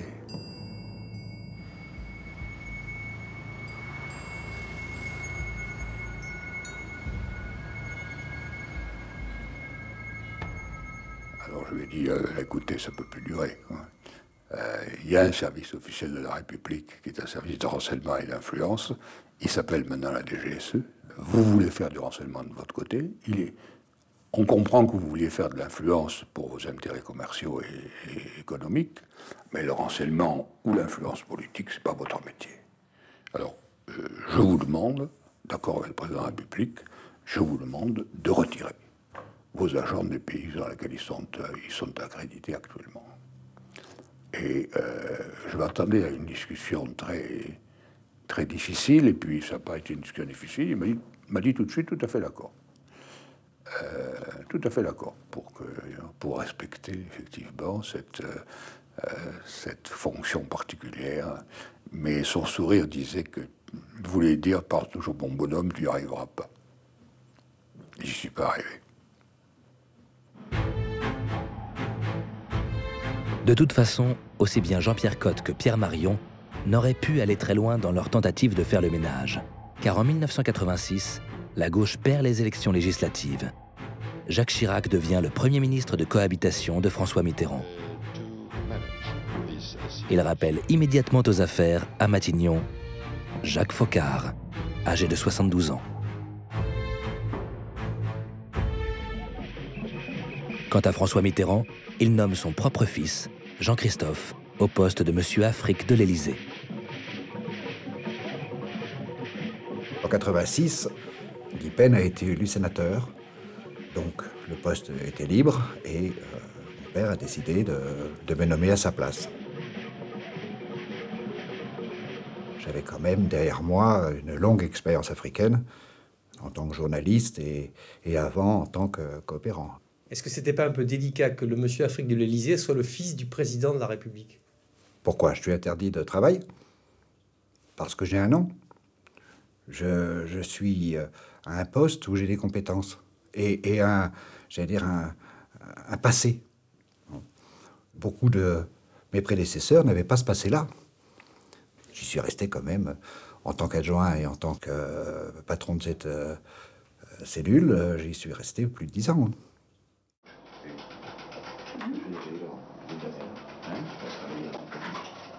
Les présidents africains, friands de relations familiales, voient d'un bon œil l'arrivée du fils du président à un poste où les relations personnelles jouent un rôle primordial. Est-ce qu'il vous arrivait de discuter de ces affaires-là aussi au petit déjeuner ou Ça arrivait des fois, bien sûr, mais c'était un de mes avantages. C'est que je pouvais en parler en dehors des heures de bureau. Mais confronté au puissant réseau de Jacques Foccart, Jean-Christophe Mitterrand a du mal à exister auprès de ses interlocuteurs africains. Il abuse de son statut de fils du président et hérite du surnom peu flatteur de Papa Madi. Cette cohabitation Jacques Foccart-Jean-Christophe Mitterrand, Matignon contre l'Élysée, paralyse encore un peu plus la définition d'une politique africaine, comme en témoigne le sommet de la francophonie de Lomé en 1986. La détente en musique, l'harmonie même au sommet, voilà pour la scène et pour les caméras. Mais en coulisses, images différentes, climat différent. Jean-Christophe Mitterrand, le conseiller aux affaires africaines à l'Élysée, est omniprésent. Le fils du président n'est pas seul. À ses côtés, son prédécesseur, Guy Pen, qui a quitté officiellement l'Élysée, mais qui a fait tout de même le voyage pour une raison précise. Pour marquer en quelque sorte un autre homme, Jacques Foccart, l'homme de Chirac pour l'Afrique, après avoir été celui de De Gaulle et de Georges Pompidou. Jacques Foccart, dit le Sphinx. Les trois hommes sont souvent près les uns des autres, et il leur arrive bien sûr de discuter entre eux, à Paris, mais jamais en public, comme s'ils voulaient délimiter leur territoire. Comme s'il y avait à Lomé 2 délégations françaises.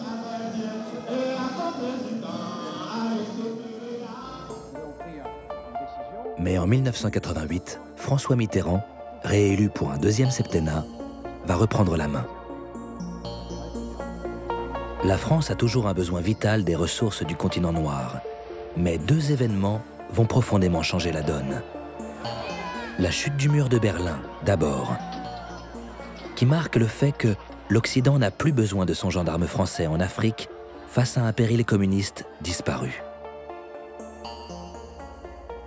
L'affaire Elf, ensuite. Elle va révéler à quel point la société française a été gangrénée par l'argent du pétrole. La France-Afrique entre dans une période de grande turbulence.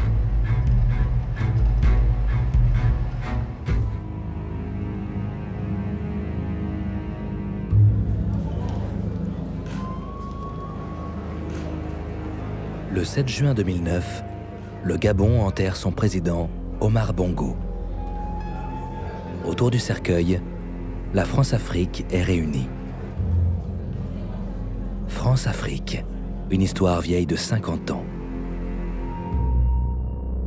En 1960, les 12 colonies que la France possédait en Afrique noire accèdent à l'indépendance. 2 ans plus tard, en 1962, après des années d'une guerre fratricide, l'Algérie devient à son tour indépendante. Entre ces 2 événements majeurs de l'après-guerre, un point commun, le pétrole. Pétrole du Sahara algérien définitivement perdu par la France, pétrole des anciennes colonies françaises récemment découvert. C'est là, en Afrique noire, que la France va désormais s'approvisionner. Mais le général de Gaulle ne veut prendre aucun risque. L'obsession pétrolière sera constante tout au long de la carrière du général de Gaulle. L'indépendance nouvellement acquise de nos anciennes colonies ne doit pas être un obstacle à la sécurité de nos approvisionnements énergétiques. C'est pourquoi, sous la haute autorité du général de Gaulle, 2 hommes issus des services secrets de la Résistance vont mettre en place un efficace système de contrôle de ces nouveaux États qui va, au fil des années, prendre le nom de France-Afrique.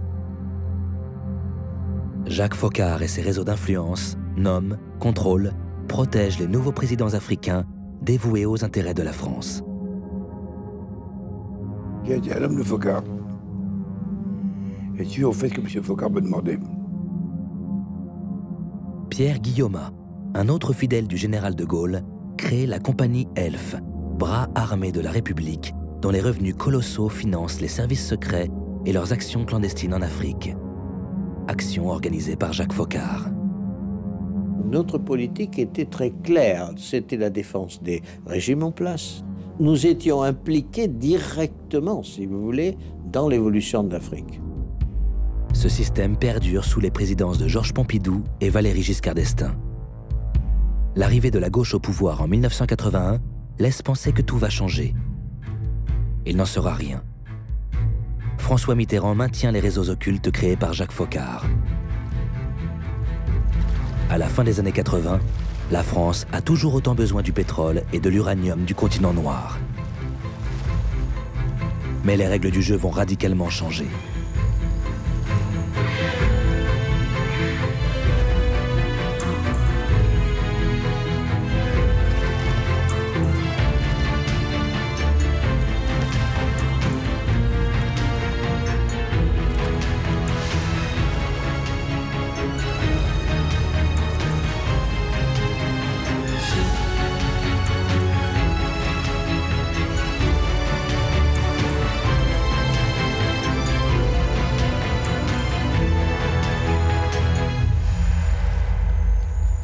Il y a 10 millions d'années, 100 millions d'années de travail qui a été fait par la Terre pour transformer les algues en pétrole.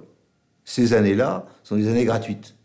Alors on va trouver du pétrole dans des conditions extraordinairement bon marché et on va le vendre à un prix élevé puisqu'il est en concurrence avec d'autres sources énergétiques.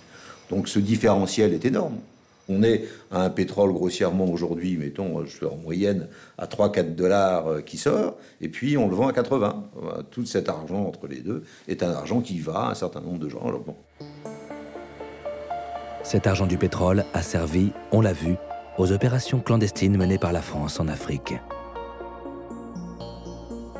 Mais, et cela depuis le tout début, cet argent sert également à financer la vie politique française. L'important pour le général de Gaulle, c'était de ne pas en être éclaboussé. Mais il savait ce qui se passait. Donc il n'y a aucun secret sur ce qui est fait, secret vis-à-vis du public, mais vis-à-vis du gouvernement, du président de la République et du ministre du Budget, non. Les gens allaient voir le président d'Elf pour avoir des enveloppes correspondant à leur élection ici ou là. Bon, et beaucoup d'hommes politiques français aujourd'hui ont bénéficié de ce système, ce qui leur a permis de faire une carrière brillante. On sait très bien. En 1965, par exemple, à la veille des élections présidentielles, une collaboratrice de François Mitterrand est envoyée auprès du secrétaire général de la compagnie Elf. Il m'a donné une enveloppe et comme je le connaissais bien, on a parlé un peu. Moi, je connaissais pas du tout le système. Et il m'a montré même, vous voyez, ça c'est pour les 2 autres candidats. Après, le second tour arrive, on avait fait quand même 32%. Alors là, j'arrive et là, c'était une valise valise. Je me souviens, j'arrivais en métro. Bon, alors la deuxième fois, je me suis dit, je peux pas aller en métro avec ça. J'ai cherché un taxi désespérément. À l'époque, c'était comme aujourd'hui, on n'en trouvait pas. Enfin, j'étais dans la rue avec ma valise sur le cœur. Enfin, je me souviens, c'était angoissant. J'ai dû y retourner une ou deux fois pour des législatives. Et là, c'était des enveloppes nominatives à tel ou tel député. Petites enveloppes nominatives. J'y suis retournée pour la campagne de 74, où j'ai vécu à peu près le même topo. Sur les montants versés et les bénéficiaires, les avis divergent. Il n'y avait pas de financement annuel régulier. On intervenait aux élections, et pour les législatives 78 et le présidentiel 81, si on fait le total de tout ça, ça a fait, je crois, 7 millions de francs. Partagés à égalité également au nom du principe d'impartialité d'une entreprise publique entre la gauche et la droite. Mon prédécesseur le faisait, je l'ai fait aussi de la même façon. Voilà, je veux dire. J'ai assisté à des séances. Tous les présidents que j'ai connus ont accepté de l'argent. Tous les présidents français? Tous. Non. Pompidou, non. Giscard, pas beaucoup. Mais Chirac, oui. Et Mitterrand, beaucoup. Lorsque la gauche est venue au pouvoir, il a été décidé de ne pas toucher au réseau de financement de la droite. Donc on a superposé le besoin de la gauche à celle de la droite. Donc ce qui fait que Elf était un peu plus vache à lait qu'avant. En 1989, François Mitterrand, réélu pour un deuxième septennat présidentiel, nomme Loïc Le Floch-Prigent à la tête de Elf. Le nouveau PDG découvre l'ampleur du système de financement occulte. Il s'en ouvre à celui qu'il considère comme son patron, François Mitterrand. Je lui dis, bon, il y a un fonctionnement qui est un peu particulier. On finance des gens en Afrique, qui financent des gens en France, et est-ce que ce système est un système auquel je mets un terme ou pas? Le président de la République me dit, vous continuez comme on a fait dans le passé, mais vous ne nous oubliez pas. Voilà. Et nous, c'est le Parti socialiste. Il dit, il ne faut pas nous oublier. Je vous répète ces propos, c'est à vous de les interpréter. Je les ai interprétés à ma manière. Interprétons-les à notre manière. C'est au cours du deuxième septennat de François Mitterrand, et après la nomination de Loïc Le Floch-Prigent à la tête de Elf, que le système s'emballe. C'est l'époque de l'argent roi, l'argent facile. Les leaders d'opinion sont les hommes d'affaires qui réussissent des coups. Bernard Tapie fascine les hommes politiques, à gauche en particulier. François Mitterrand le fera entrer au gouvernement en 1992. Les profits colossaux que l'exploitation du pétrole génère plus que n'importe quelle autre activité industrielle font tourner les têtes les plus solides. On est très loin désormais du simple financement des partis politiques tel qu'il existait dans le passé. Quand il y a beaucoup d'argent, il y a beaucoup de candidats à recevoir l'argent, et voilà. Alors après, ils ne pensent plus qu'à ça. La compagnie pétrolière consacre des sommes considérables à des opérations qui n'ont rien à voir avec le pétrole. La justice finit par s'en mêler. Et en 1994, éclate l'affaire Elf, qui va mettre à jour un formidable système de détournement de biens sociaux, de corruption et d'enrichissement personnel.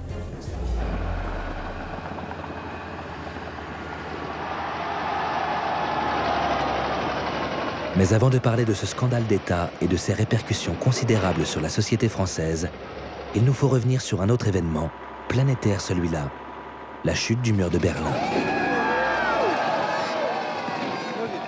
Il est 9h30 à Prenzlauer Berg, l'un des quartiers les plus contestataires. C'est ici que les autorités ont choisi de casser le mur. C'est un moment historique, une des plus grandes dates depuis la fin de la Deuxième Guerre mondiale. La destruction de ce symbole de la guerre froide va créer un véritable séisme sur le continent noir. Elle met fin à la mission que l'Occident avait confiée à la France, être le gendarme de l'Afrique contre la menace communiste. Mais du même coup, la France perd la contrepartie de cette mission. son monopole sur les marchés énergétiques dans ses anciennes colonies. Les États-Unis, l'Europe et surtout la Chine veulent leur part du gâteau. Mais la chute du mur de Berlin, c'est aussi un formidable espoir de liberté pour les populations africaines qui se prennent à rêver d'une deuxième mais véritable indépendance.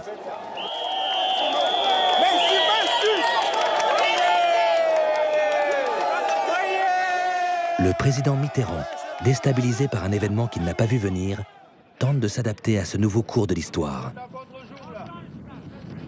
En 1990, au sommet franco-africain de La Baule, il utilise des mots qu'aucun dirigeant français n'avait jamais osé prononcer à propos du continent noir. Multipartisme, liberté de la presse, indépendance de la magistrature, pas de censure. Voilà le schéma. C'est la direction qu'il faut prendre. L'écrivain Éric Orsena, qui fut l'un des rédacteurs de ce discours, reconnut par la suite qu'il avait un peu forcé la main au président dans son ode à la démocratie africaine. Il n'empêche, ce discours, démagogique, va encourager un phénomène qui se développe comme une traînée de poudre dans les anciennes colonies et qu'on appela les conférences nationales. Ces conférences sont de véritables états généraux révolutionnaires qui, dans chaque pays et dans une ambiance 68arde, mettent violemment en cause les présidents dictateurs soutenus par la France et le système du parti unique, machine à écarter, emprisonner et tuer les opposants. Venez marcher avec nous pour qu'ensemble nous luttions, pour qu'ensemble nous renversions le despote, le dictateur Bongo. Le Gabon est, depuis la perte de l'Algérie, la place forte de Elf en Afrique noire. Omar Bongo, au pouvoir depuis près de 30 ans, est violemment contesté par son opposition. La mort d'un des adversaires du président met le feu aux poudres. Un des leaders de l'opposition, Renjambe, meurt dans un hôtel. Et les Gabonais disent « c'est Bongo qui l'a tué ». C'est Bongo qui l'a tué, c'est Bongo qui l'a tué. Ils prennent des machettes, ils courent, paf, foutent Fatou, ils foutent le feu à l'hôtel. Mais, et ce n'est pas un hasard, c'est sur Elf que va se focaliser la colère populaire. À Port-Gentil, centre névralgique d'Elf Gabon, c'est l'émeute. La victoire au peuple. On doit partir du pouvoir. Maintenant, nous ne reculerons jamais. 4 ou 5 de mes employés sont dénudés, on leur met une pancarte, disant que ce sont des épouvantables individus et on les fait défiler dans la ville pendant toute la journée en prenant des photos et en mettant à la télévision. Je trouve ça un peu désagréable. Ce sont mes employés, j'en suis responsable. Par conséquent, je dis au président Bongo, si vous n'êtes pas capable de réagir, je réagis. Le PDG de Elf décide de fermer les installations pétrolières. Bongo, c'est la seule fois où je l'ai vu accuser le coup. Il a senti que l'autorité lui échappait. Parce que Port-Gentil brûlait, les puits étaient fermés, Libreville était sous couvre-feu, il n'avait pas la capacité à reprendre avec son armée, avec son système, l'autorité. Et il était un peu désemparé.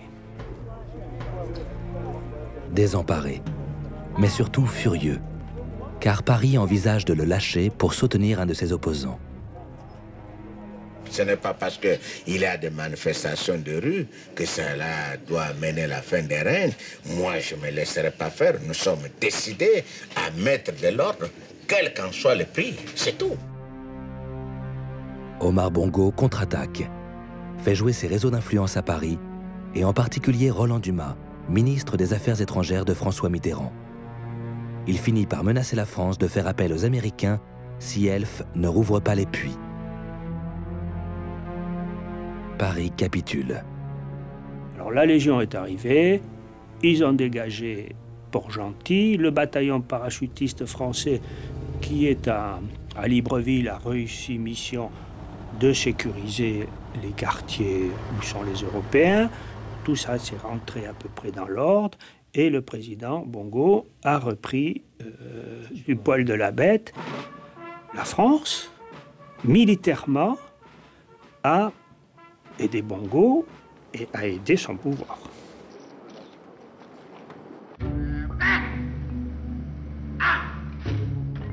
Omar Bongo reste au pouvoir.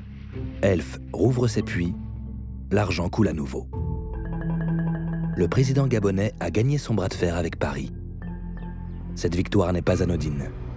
Elle préfigure entre la France et ses anciennes colonies un renversement dans le rapport de force qui va se manifester de plus en plus clairement.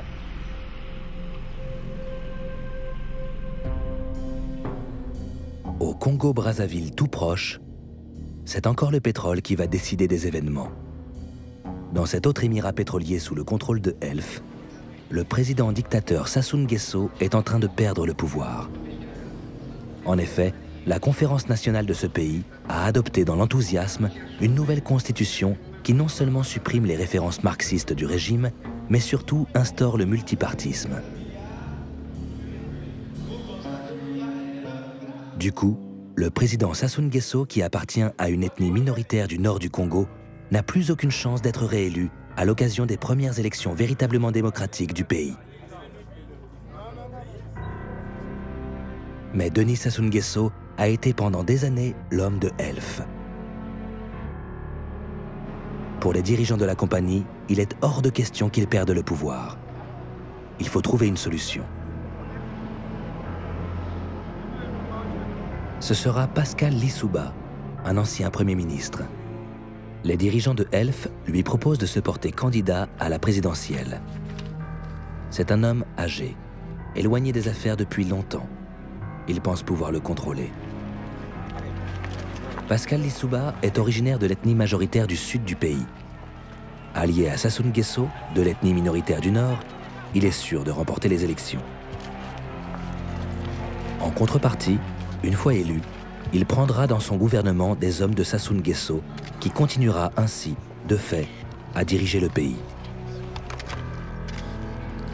Le groupe Elf finance la campagne de son candidat. Il m'aidait sous les instructions de M. Bongo.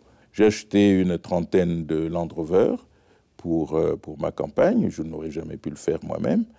Et puis, il y a eu quelques voyages que j'ai effectués, et puis voilà, c'est tout. Ont obtenu Pascal Lissouba, 506 395 voix, soit 61,32%. C'est bien Lissouba qui est élu, et à ce moment-là, Lissouba rompt l'accord avec M. Sassou Nguesso. En effet, Pascal Lissouba décide de gouverner seul et entend conforter son pouvoir en gagnant les élections législatives prévues quelques mois plus tard. Mais il a besoin de beaucoup d'argent pour mener campagne, et aussi pour payer les fonctionnaires et les militaires qui n'ont rien touché depuis des mois. Or, seul Elf est capable d'avancer de l'argent en échange du pétrole à venir. Concrètement, Lissouba vous demande de l'argent pour sa campagne législative et vous refusez. Absolument. Parce qu'il ne respecte pas cet accord passé avec Sassou. Absolument. Monsieur Lissouba, comme je vous l'ai dit, veut le pouvoir tout seul. Bon, et je ne l'aide pas à avoir le pouvoir tout seul. J'ai compris que ce que voulait-il, que je tombe et que probablement M. Sassou revienne au pouvoir. Bon, mais... Pascal Lissouba va alors, aux yeux de Elf, commettre l'irréparable. Il ne se contente pas de menacer de faire appel aux Américains pour faire pression sur Elf comme l'avait fait Omar Bongo. Il passe à l'acte et signe secrètement un accord avec une compagnie américaine, Oxy, trop contente de prendre pied au Congo. Elle lui prête 150 millions de dollars, garantis par 10 ans de production pétrolière. Avec l'argent des Américains, Pascal Lissouba gagne les élections législatives. Immédiatement, des incidents armés éclatent entre les partisans de Denis Sassou Nguesso, soutenus par Elf, et ceux de Pascal Lissouba. De 1993 à 1997, le pays va connaître 3 périodes de guerre civile meurtrière entre les milices des deux rivaux. Nous sommes, ça ne s'invente pas, avenue de la Paix. C'est ici que les combats ont été les plus violents. Pas une heure sans entendre un ou plusieurs obus. Tout le centre-ville est livré aux bandes armées. Des desperados pour la plupart, inspirés par des films de série B sortis des studios américains. Ils s'appellent Cobra, Ninja ou Zulu. Là, nous sommes avec les Cobras, les miliciens de Denis Sassou Nguesso, autrefois général-président et dictateur. Ici, pas d'idéologie, pas de programme, un seul ennemi, le président Pascal Lissouba. Mais pour ces miliciens, le coup de feu est une fin en soi et la Kalachnikov un moyen de subsistance. Interdiction d'aller plus loin. Le sergent nous a averti qu'à 200 mètres, il tire sur tout ce qui bouge. La preuve, cet adolescent a pris une balle. Il rentrait visiblement de l'école.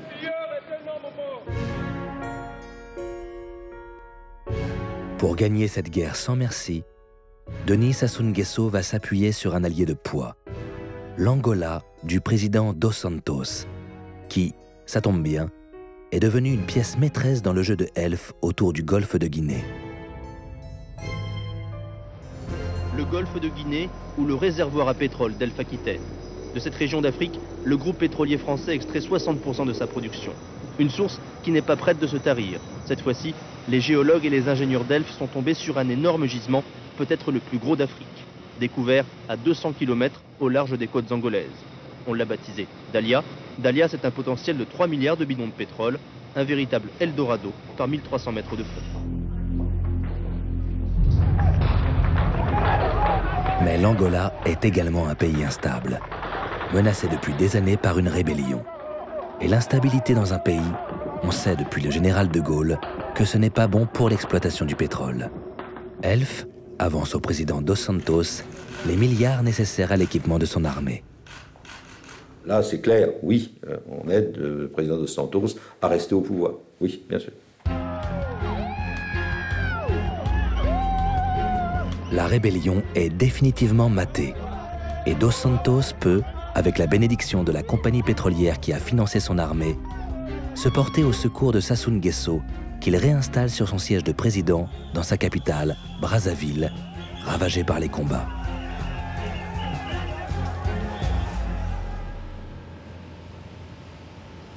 Omar Bongo et Denis Sassou Nguesso ont retrouvé leur palais présidentiel. La période d'agitation démocratique se referme. Le discours de La Baule, du président Mitterrand, n'est plus qu'un lointain épisode pour livre d'histoire. Le calme est revenu au Gabon et au Congo. La production pétrolière a repris. Mais quelque chose vient de changer dans les rapports entre la France et ces deux pays pétroliers. C'est ce que Denis Sassou Nguesso va faire comprendre à Philippe Jaffré, le nouveau patron de Elf, qui vient, à la fin des combats en 1997, saluer le président rétabli dans ses fonctions. Brazzaville était dévastée et je lui ai réservé un accueil chaleureux. Mais il était quand même nécessaire que nous fassions l'état des lieux. Il n'y a pas eu d'accord. Chaque parti essayait de défendre son point de vue. Chaque parti défend son point de vue. Parole inimaginable 10 ans auparavant. Elf a repris pied au Congo, mais le président, qu'elle a aidé à revenir au pouvoir, n'acceptera plus désormais les diktats de la compagnie pétrolière, comme Omar Bongo au Gabon. Cet affaiblissement de la compagnie pétrolière va être d'autant plus spectaculaire qu'entre-temps, en 1994, a éclaté l'affaire Elf.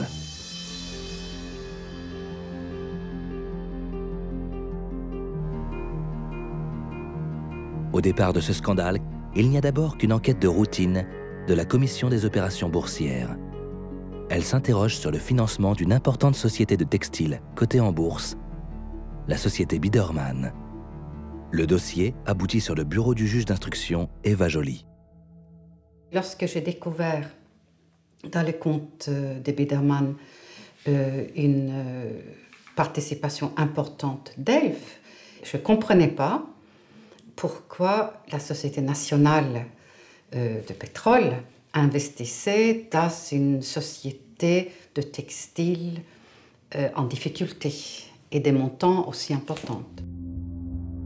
En 1992, Elf a investi la somme énorme de 800 millions de francs, soit environ 120 millions d'euros, dans cette grosse société de textile et en particulier dans une de ses usines en Corrèze, le fief de Jacques Chirac. Nous sommes quelques mois avant les élections législatives de 1993. Nous sommes en mesure de vous donner l'estimation réalisée par BVA et Bull pour France 2. Vous allez voir apparaître les chiffres du vainqueur de ce scrutin 93. Et ce vainqueur s'appelle le RPR, 261 sièges, l'UDF, 215 sièges. Cela fait donc 482 sièges sur 577. Résultat catastrophique pour la gauche qui perd le pouvoir.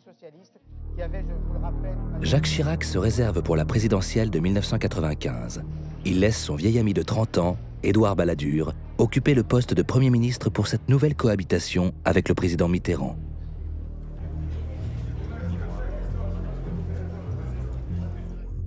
Mais après 2 ans passés à Matignon, Édouard Balladur, encouragé par de très bons sondages, cède à la tentation.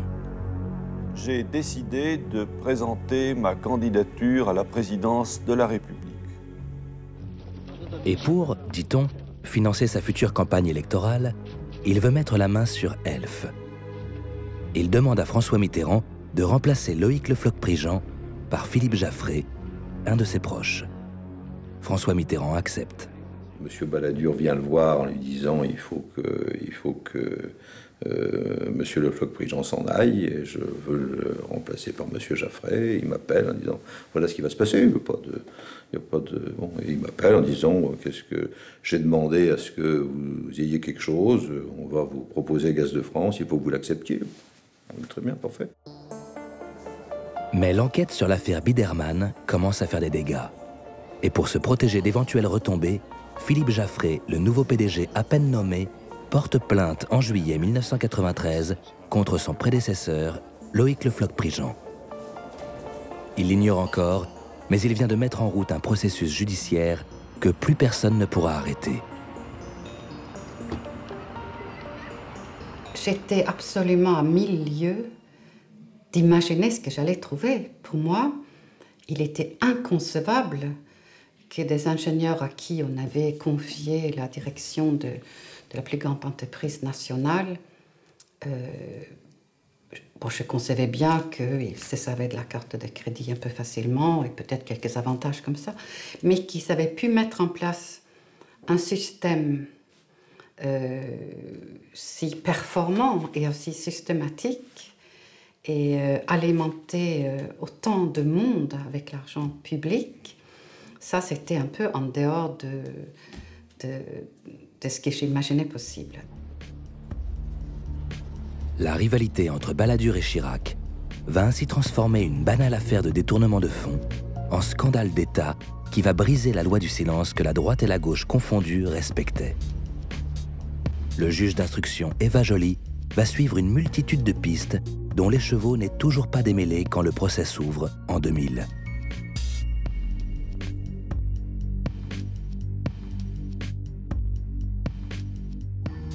Protégée en permanence par des gardes du corps tant les menaces sont précises, Eva Joly et ses collègues Laurence Vichnievsky et Renaud von Ruynbeck vont se livrer à une guérilla judiciaire épuisante contre les responsables politiques qui s'abritent derrière le secret défense.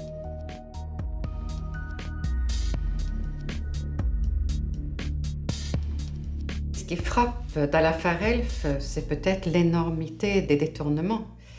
Nous parlons d'une époque qui commence à dater déjà, 89-92, donc c'est une époque de 3 années.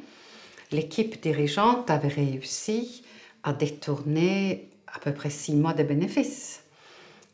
C'était de l'ordre de 3,5 milliards de francs à l'époque, donc 450 millions d'euros.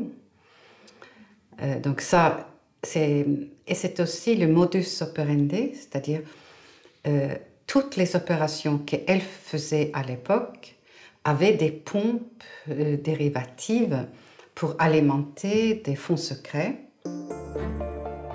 Les pompes dérivatives pour détourner l'argent du pétrole sont multiples et extrêmement sophistiquées. Il y a d'abord les commissions versées pour tout nouveau contrat et surtout les rétrocommissions, c'est-à-dire le pourcentage de ces commissions qu'on reverse clandestinement à celui qui a payé la commission. Il y a aussi l'argent versé directement au chef d'État africain. Dans les barils qui sont produits, il y a une part de ces barils, une petite infime part, qui va directement au chef d'État. Libre à lui de l'utiliser. C'est libre à lui d'utiliser. Et... À la tour d'Elf, nous avons pu établir des centaines de millions de francs qui arrivaient en liquide par porteur de Suisse. Et nous avons établi d'autres flux financiers qui passaient à travers les dirigeants des pays africains.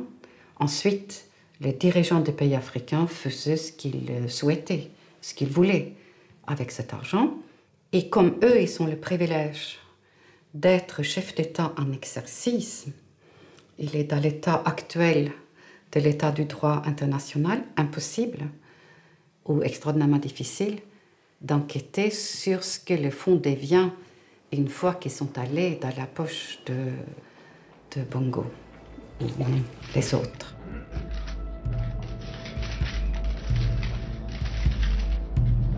Les 3 magistrats instructeurs français continuent d'avancer dans leurs enquêtes. Les politiques paniquent. Il faut liquider Elf pour limiter la divulgation des noms de tous ceux qui ont bénéficié des fonds occultes en France et en Afrique. En 2000, en serrant la main du PDG de Total devant la presse, Philippe Jaffré signe publiquement la mort de Elf. Le mastodonte au fonctionnement trop secret sera privatisé et absorbé par sa petite concurrente privée.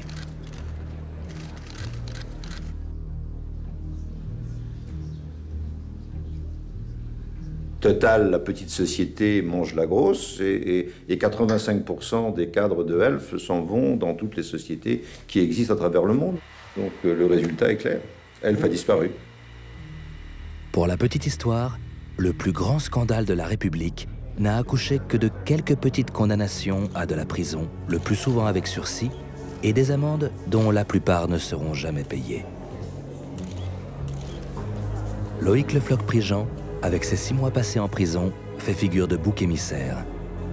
Toujours sous le coup de procédures judiciaires, il parle, démonte le système, mais ne livre aucun nom. En Afrique, le président Omar Bongo ne semble pas inquiet de ces changements. Donc rien n'a changé dans la façon de traiter les affaires avec la société pétrolière française? Non. Il y a toujours eu de la transparence et il y en a toujours. J'ai vu le président des Marais, on s'est rencontrés, il est venu même à Libreville me faire sa visite de courtoisie, et bien tout s'est très bien passé, c'est tout. Comme l'avait fait en leur temps monsieur Le Floch-Prigent et monsieur Jaffré? Ah, comme d'abord Guillaume, Chalandon, Becker. Ah, si vous voulez que je vous les cite tous.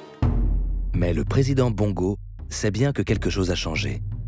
C'est désormais lui qui a la main. C'est d'Elf Gabon que provenait l'essentiel des financements occultes. Tous ceux qui, en France, ont profité de ces largesses grâce à l'argent du pétrole sont maintenant ses obligés. Alors moi, je n'en ai pas parce que j'ai... C'est déjà, il a tout. Il est Grande Croix du Mérite et Grande Croix de la Légion d'honneur. Voilà. Depuis longtemps. Eh oui. S'il vous plaît, monsieur le président. Du coup, mais je te donne ma considération en échange.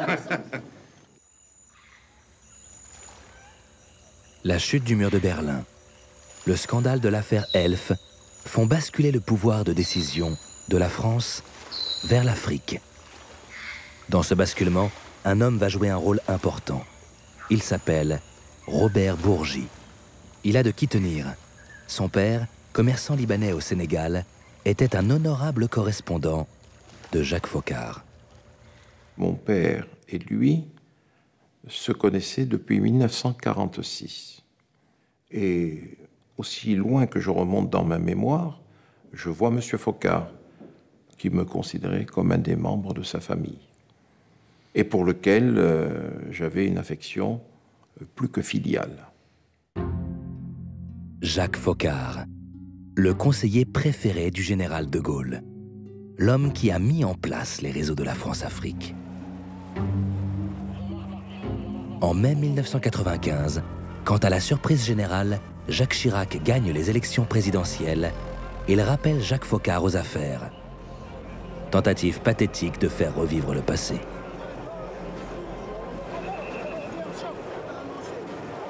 Quel est votre sentiment, là, qui doit être très fort aujourd'hui, alors que vous venez en Afrique avec Jacques Chirac président? J'ai un peu l'impression que c'est peut-être pas la dernière fois, il ne faut jamais être pessimiste, mais bientôt une des dernières fois que je viens en Afrique, compte tenu de l'âge, de l'état de santé. Alors bon, ça fait quelque chose. Et vous espérez que Jacques Chirac suivra un petit peu la voie que vous avez tracée avec le général de Gaulle? J'en suis sûr. J'en suis sûr. M. Foccart avait pris de l'âge. J'étais devenu les jambes et les bras de M. Foccart. Je me déplaçais à sa place, en Afrique. En 1997, Jacques Foccart décède. Robert Bourgi revendique le titre de fils spirituel. Mais Bourgi n'est pas Foccart. Jacques Foccart était avant tout un serviteur de l'État, aux méthodes contestables certes, mais au service de la France. Robert Bourgi, lui, est un avocat d'affaires, un conseiller de président qui préfère taire le montant de ses honoraires. Les présidents Joseph Désiré Mobutu au Zaïre, Omar Bongo au Gabon, Denis Sassou Nguesso au Congo, Laurent Gbagbo en Côte d'Ivoire sont entre autres ses clients. Robert Bourgi, contrairement à Jacques Foccart, ne dicte pas au chef d'État la politique de la France.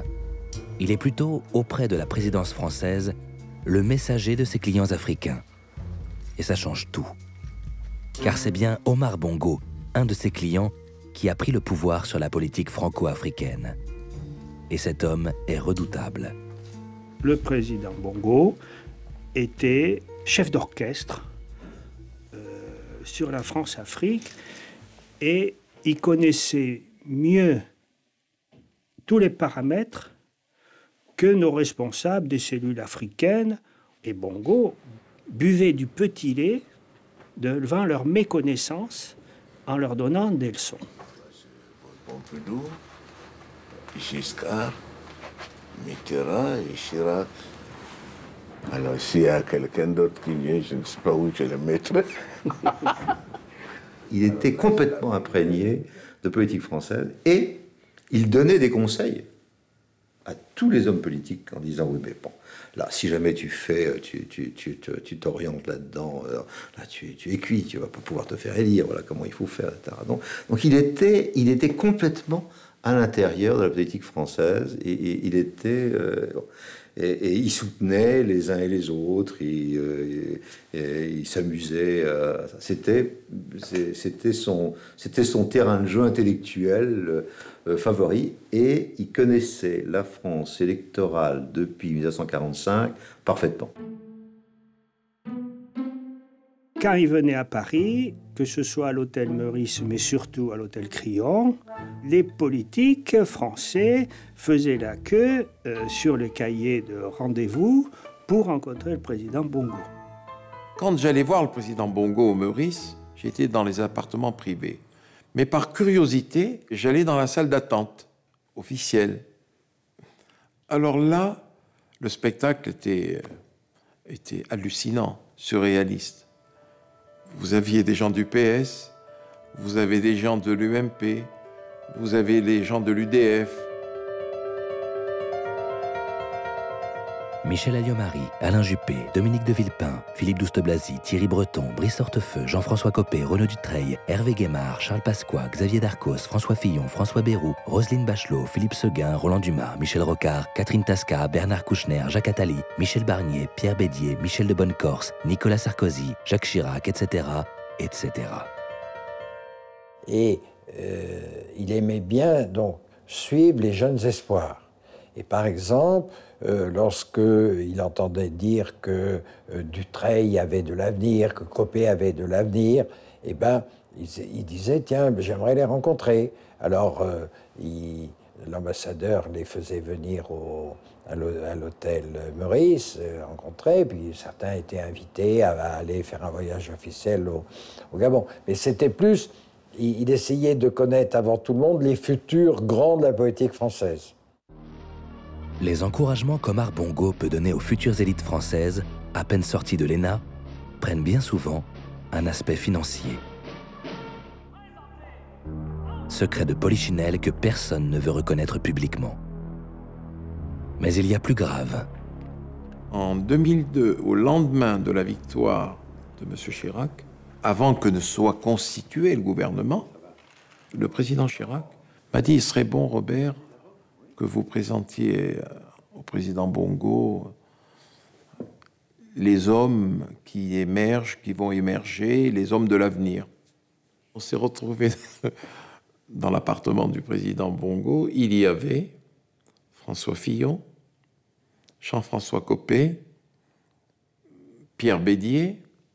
Bongo les a interrogés. À la fin de l'entretien, ils sont partis. Il a pris son papier à lettres, El Hadj Omar Bongo, et il a couché les noms des élus. Et il a plié, il me dit « Tu portes ça à Jacques ». Il y avait 7 noms, et parmi les 7 noms, 5 sont devenus ministres du gouvernement de M. Raffarin. Et ça ne vous choque pas, ce pouvoir d'un président africain? Non, ça m'amuse. Franchement, ça m'amuse. Ça m'amuse. Pas un ministre de la coopération, à part Jean-Pierre Cot, pas un PDG de grande société publique faisant des affaires en Afrique, ne serait nommé sans l'aval du président du Gabon. Moi, j'étais arrivé à la conclusion qu'on était même devant une situation de colonisation inversée. C'est la France qui était colonisée par le Gabon et pas l'inverse. Bongo achetait à tout va, participait à tout va aux campagnes électorales, au soutien de certains candidats. C'était vraiment de la colonisation à l'envers. L'arme absolue d'Omar Bongo, c'est l'argent, qui ne cesse de couler de ses caisses à flot continu. Vous aviez son aide de camp. Vous attendiez dans le salon comme ça, il passait avec 2 sacs de sport, il arrivait de la banque du Zaïre, ou je ne sais pas où, il portait quoi. Et vous aviez 12 personnes qui attendaient dans la salle d'attente, avec 2 caméras qui regardaient, et lui il avait tous ses écrans, il dit « Ah bah tu fais venir celui-là ». Un jour Bongo me dit, il était en train de brasser dans son truc derrière son rideau son fric, quand je rentre, il dit voilà, colonel il peut rentrer, donc on me fait rentrer, et je l'attends, et puis il était derrière son rideau, il avait ses coffres, il ressort, il avait ça de CFA, il y avait 400 000 francs français de l'époque, quoi. Il me dit tiens colonel. Et j'ai dit non monsieur le président, je ne peux pas les prendre. Il m'a foutu dans sa sacoche, j'ai ressorti. Il me les a remis dedans. Je dis non, monsieur le président. Je les ai ressortis. Il était furieux, hein. Il était furieux. Le Gabon, eh bien oui, au Gabon. Avec les Gabonais, oui, pendant 3 ans, j'ai travaillé à un beau projet de création d'un système d'assurance maladie dans un pays où la moitié des citoyens sont indigents et n'avaient pas accès aux soins. Est-ce immoral? Est-ce indigne? Est-ce déshonorant? Ce travail, je l'ai fait pendant 3 ans, en toute transparence, en toute légalité. J'ai payé mes impôts en France. Les chiffres, vous les connaissez, ils sont publiés, je les tiens à votre disposition, ainsi d'ailleurs que ma déclaration de patrimoine, si vous le souhaitez.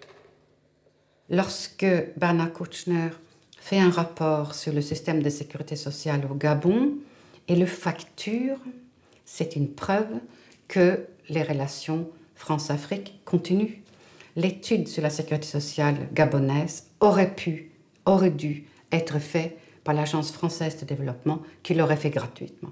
Kouchner, maintenant, il a beau dire tout ce qu'il veut, le Gabon, Ali, machin, le mec, c'est qu'il a touché sa société 2,6 millions d'euros pour 140 000 € la page, pour un truc pour dire que le système de santé ne marche pas au Gabon.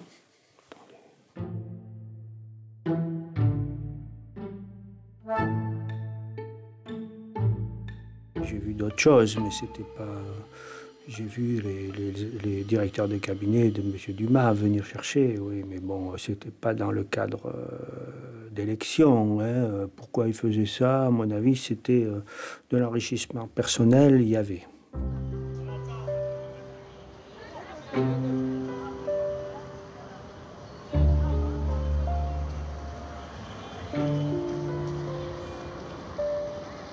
À Paris, donc, Omar Bongo possède les meilleures cartes et contrôle la partie.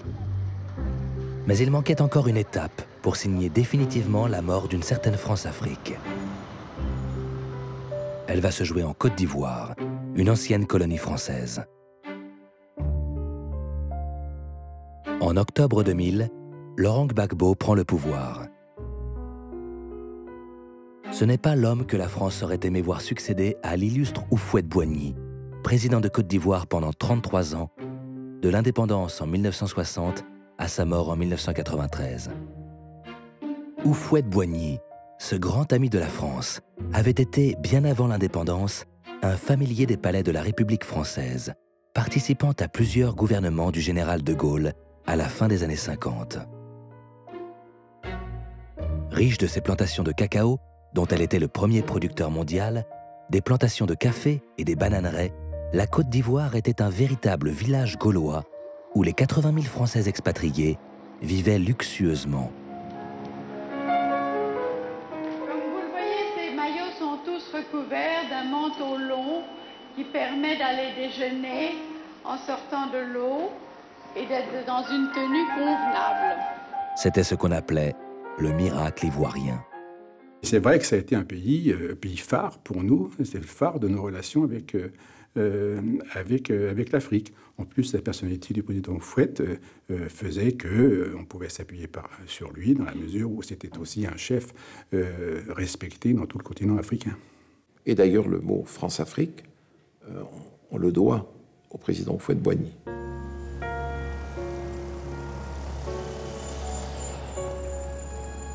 Dans cet Eldorado franco-africain, le président Houphouët-Boigny n'était pas le dernier à s'enrichir. Il se fit bâtir à Yamoussoukro une basilique plus grande que Saint-Pierre de Rome. Un bel exemple d'éléphant blanc, comme on appelait ces projets somptuaires et inutiles, que la France acceptait de financer en Afrique pour faire plaisir aux chefs d'État dociles. C'est bien sûr une entreprise française qui en assura la construction.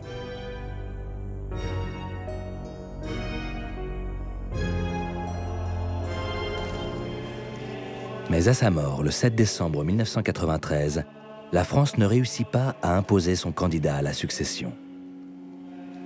Il n'a pas su désigner en son temps un dauphin qui aurait été vraiment adoubé. Et c'est l'opposant de toujours, Laurent Gbagbo, qui l'emporte en 2000 après des années de troubles.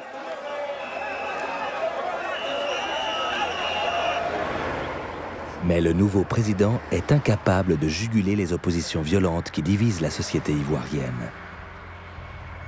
Confronté à une rébellion dans le nord du pays, il fait appel à la France, qui lui refuse son soutien.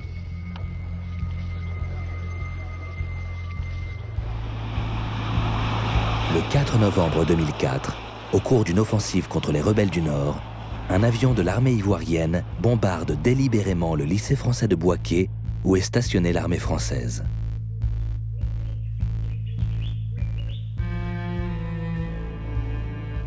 Neuf soldats français périssent dans le bombardement. C'était un samedi après-midi vers les 13h. On s'est réunis chez le président vers 14h et il a été tout de suite analysé que c'était volontaire et qu'il fallait répliquer. La chasse aérienne française détruit au sol les quelques avions et hélicoptères de la flotte ivoirienne. C'est l'embrasement. Laurent Gbagbo encourage la jeunesse ivoirienne à descendre dans les rues d'Abidjan pour conspuer la France.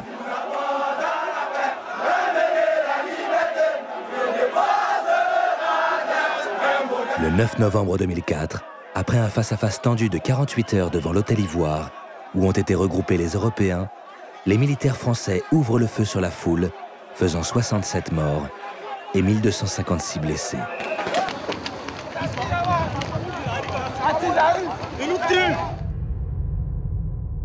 Durant toute la nuit, les hélicoptères de l'armée française tentent d'empêcher la foule des jeunes partisans de Laurent Gbagbo de franchir le pont qui relie le centre-ville à l'aéroport et à la base militaire française. Sous un déluge de feu où se mêlent balles réelles et balles traçantes, des centaines de jeunes Ivoiriens défient l'ancienne puissance coloniale au cri de « À bas la France, vive la Côte d'Ivoire indépendante ». Le symbole est ravageur. On tire sur vous alors que vous avez les mains nues. Mais nous sommes debout. Nous allons pousser pour qu'il nous rende notre dignité. Nous allons pousser pour qu'il nous rende notre indépendance. Nous allons pousser pour que la libération de l'Afrique tout entière parte de la Côte d'Ivoire. C'est ça qui est la vérité.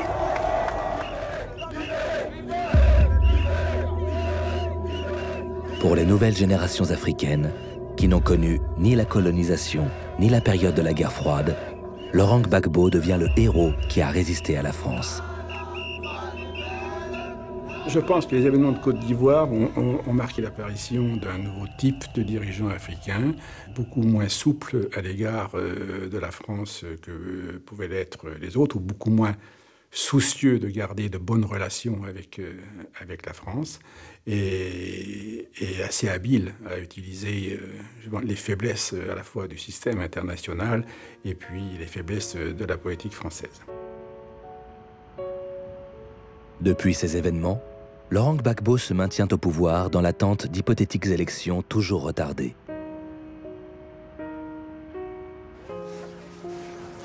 L'enthousiasme des jeunes Ivoiriens qu'il avait mobilisés contre la France est retombé. Dans les palais présidentiels, à l'abri de tout contrôle populaire, le grand jeu du partage du pouvoir a repris. Mais comme Denis Sassou Nguesso au Congo, comme Omar Bongo au Gabon, c'est désormais Laurent Gbagbo qui mène ce jeu, ce n'est plus la France.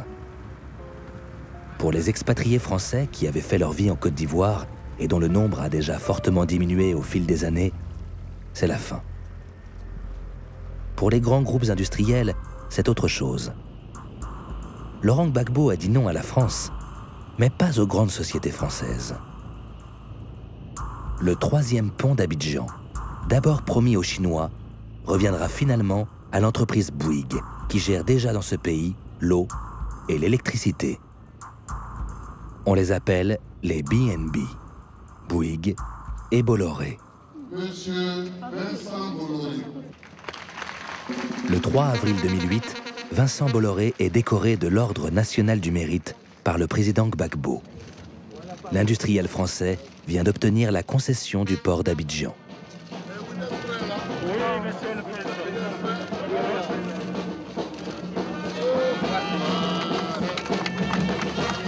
Bolloré en Côte d'Ivoire, mais Bolloré partout. L'industriel a bâti un véritable empire en Afrique, où il détient le pouvoir sur l'essentiel des infrastructures de transport, des matières premières et des marchandises. Il possède en particulier la gestion de la plupart des terminaux portuaires des pays du Golfe de Guinée. Je suis fier de pouvoir montrer par des ouvrages comme celui que vous voyez cet après-midi aux autres investisseurs internationaux combien il est facile de réussir dans ce pays et qu'eux aussi doivent venir nous rejoindre pour faire de belles réalisations. Bien sûr, vous êtes des hommes d'affaires. On fait du gagnant-gagnant. Win-win. Quand vous investissez, c'est parce que vous gagnez. Mais moi, je suis content parce que je gagne aussi.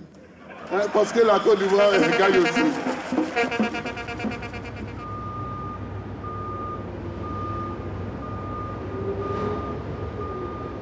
Désormais, les capitaines d'industrie sont en prise directe avec des chefs d'État africains devenus rétifs aux ordres de Paris.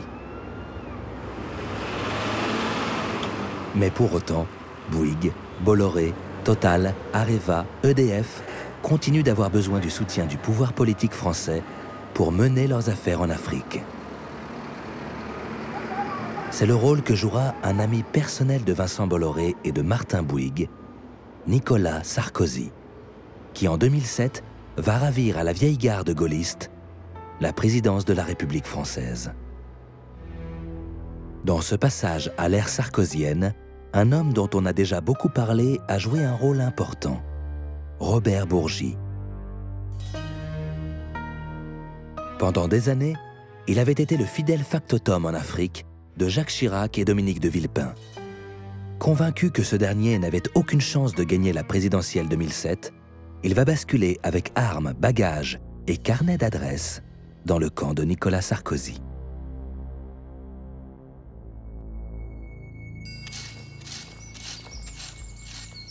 De cette trahison, Robert Bourgi donne une version très personnelle. Un mélodrame qui se joue au fond du parc de l'hôtel Matignon. Dominique de Villepin, que je voyais régulièrement, me fait venir. Et là, au lieu d'être conduit par son officier de sécurité dans le bureau qu'il occupait à Matignon, on me conduit au pavillon de musique. On est alors en pleine bataille à l'UMP pour l'investiture à la présidentielle. Nicolas Sarkozy affronte Dominique de Villepin, qui est à l'époque Premier ministre de Jacques Chirac. Dominique de Villepin me dit Robert, il faudra plus qu'on se voit. Puis, mais pourquoi? Il me dit, jusqu'aux futures élections présidentielles, il ne faut plus qu'on se voit, parce que vous comprenez, j'ai pas envie d'être mêlé à des affaires. Je dis, mais quelles affaires? Il me dit, non, vous savez, vous, le président Bongo, le président Sassou, ça sent le soufre.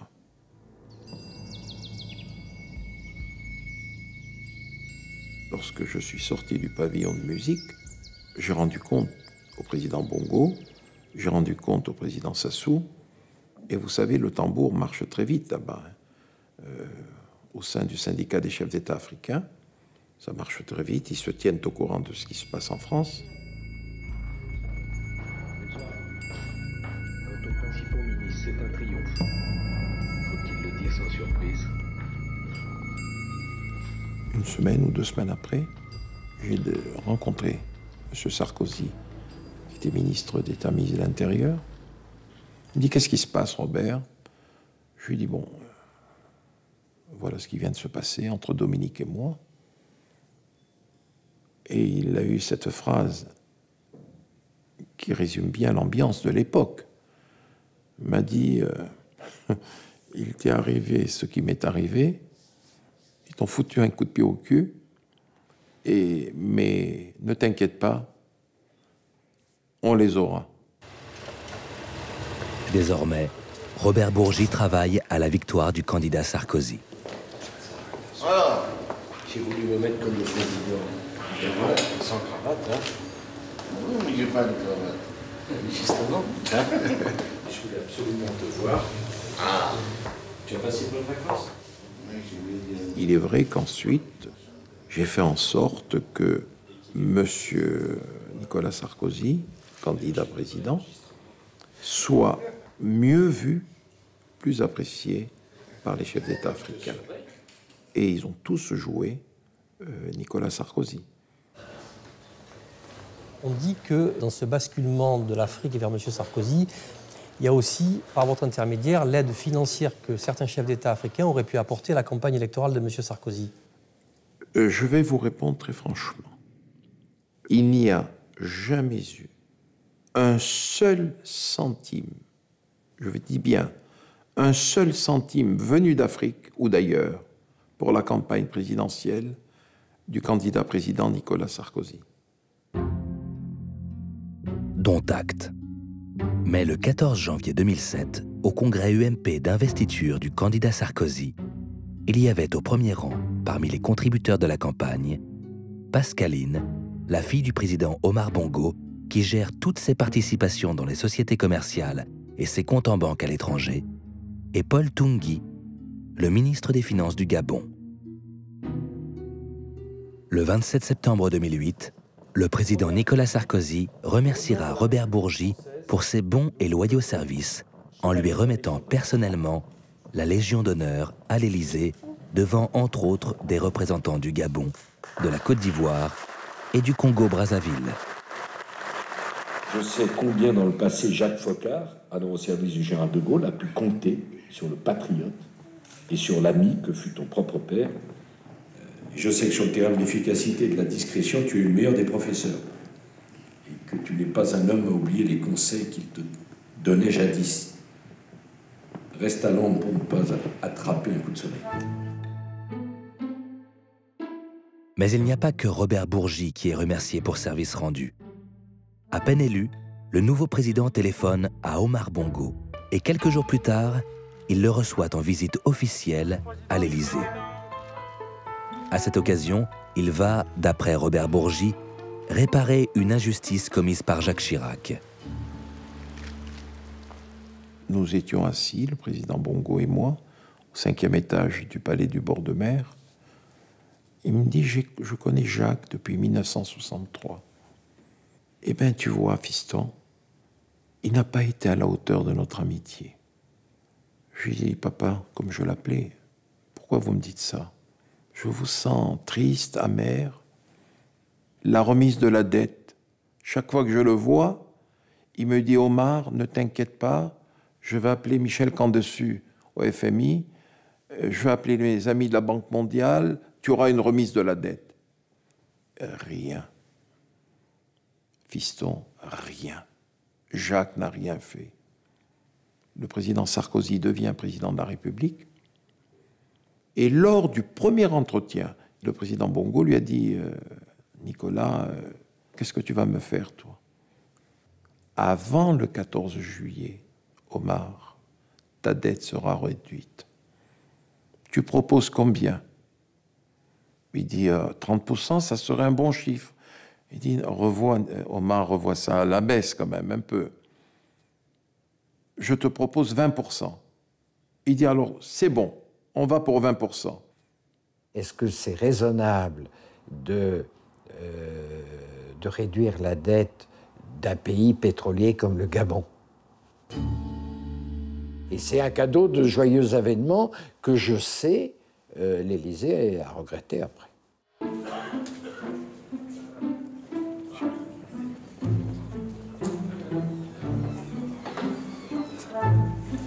Sous Chirac, Omar Bongo donnait sa liste des futurs ministres français. Avec Sarkozy, il va demander et obtenir leur licenciement.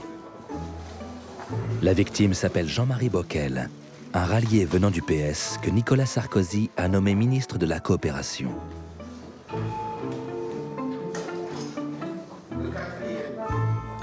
Le 15 janvier 2008, pour ses vœux de Nouvel An, il se lance devant les journalistes médusés dans une violente diatribe.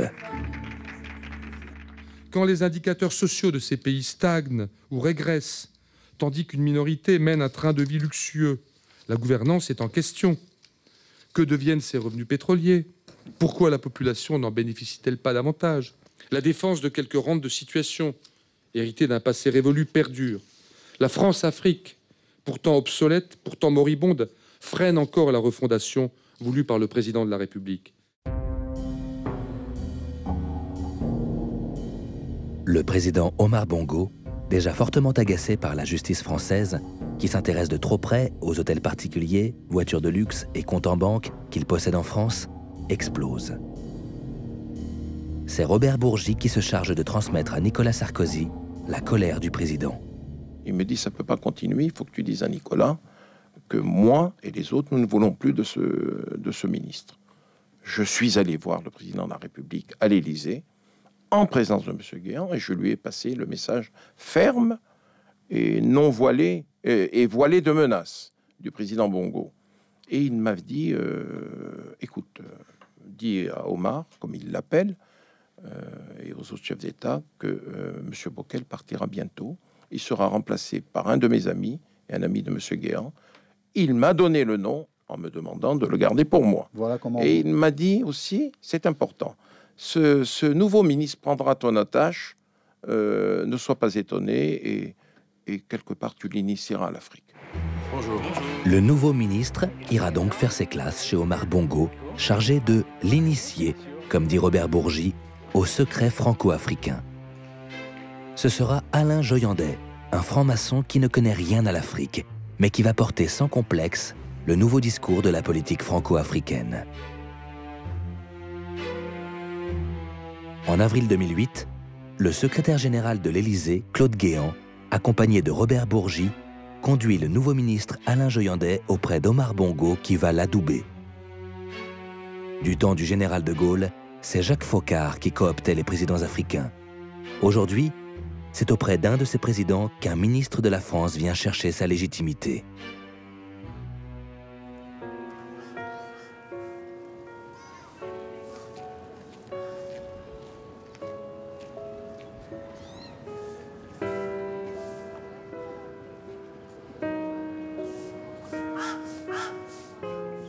« 50 ans après les indépendances des colonies françaises, au-delà des discours hypocrites sur la coopération et la francophonie, l'Afrique a régressé sur le plan économique, sanitaire et éducatif.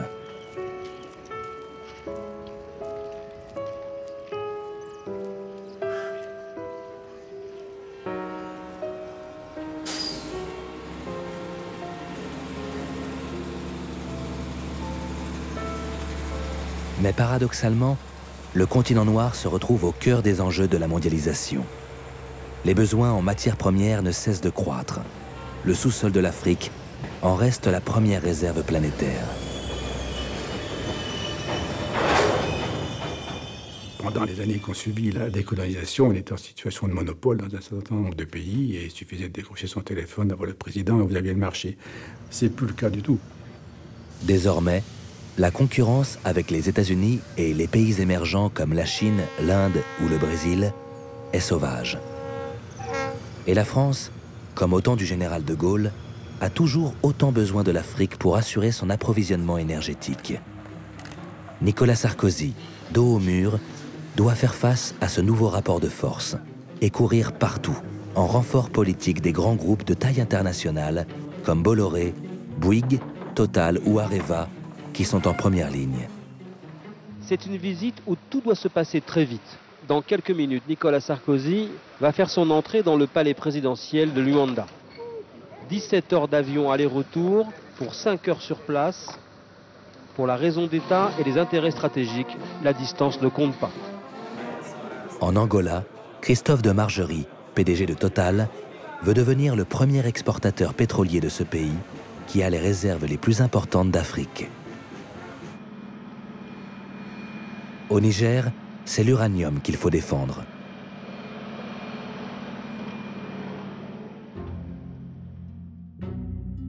L'ancienne colonie a de tout temps été la source d'approvisionnement principale de la France en uranium pour ses centrales nucléaires.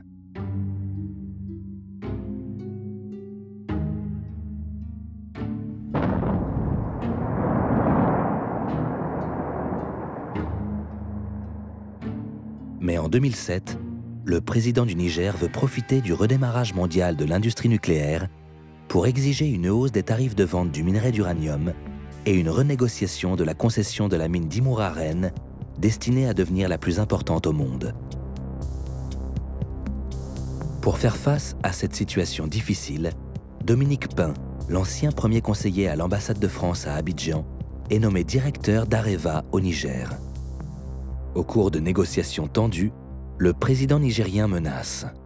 Vous voulez pas céder sur mes revendications, je ne vous donne pas Imouraren, je le donne aux Chinois.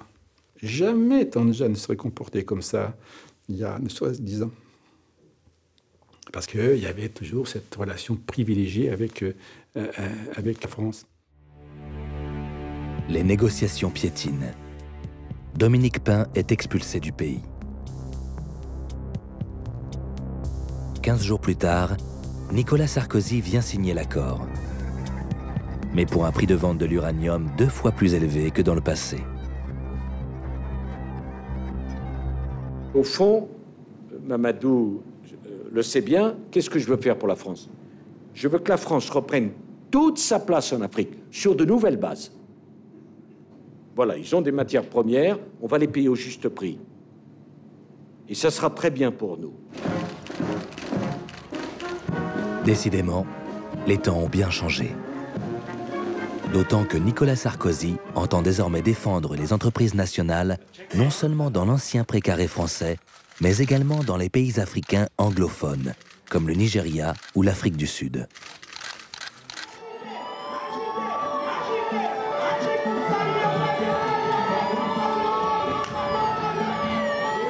Et le Gabon, ancien allié privilégié de la France. Le 24 février 2010, Nicolas Sarkozy s'y rend en voyage officiel. C'est désormais Ali Bongo, le fils du président défunt Omar Bongo, qui est au pouvoir après des élections fortement contestées.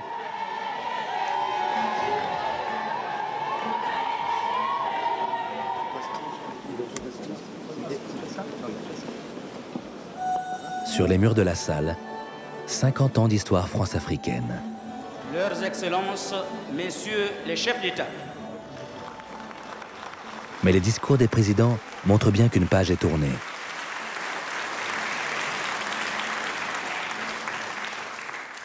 Ce président, vous et moi, ignorons le contenu réel de ce qui est communément et confusément appelé France-Afrique. Mais nous assumons courageusement cet héritage historique, riche aussi bien d'aspects positifs que négatifs. C'est dire que l'heure est venue de faire émerger un réel partenariat gagnant-gagnant à la mesure des aspirations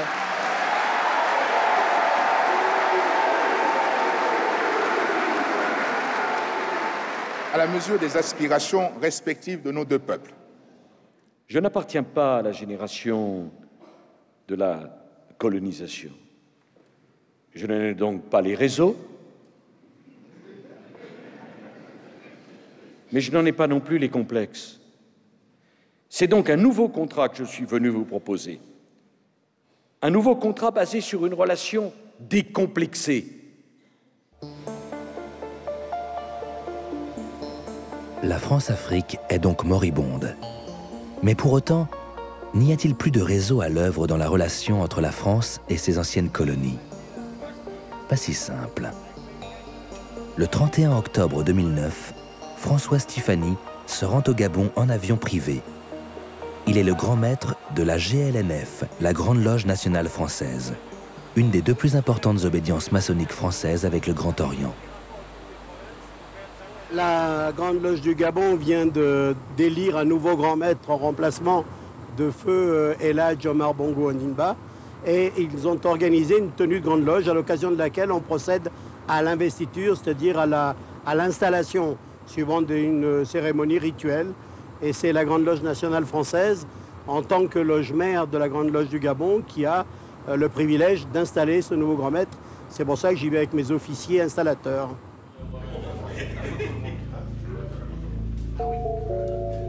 Le grand maître qui va être intronisé est Ali Bongo, nouveau président du Gabon qui prend là aussi la succession de son père. Dans la plupart des anciennes colonies françaises d'Afrique noire, les chefs d'État sont francs-maçons. Et le plus souvent, ils sont les grands maîtres de leur loge nationale. Avec son ésotérisme, ses rites désuets et sa manie du secret, la franc-maçonnerie facilite les liens discrets et directs entre frères africains et français, tous recrutés dans les sphères du pouvoir politique et économique.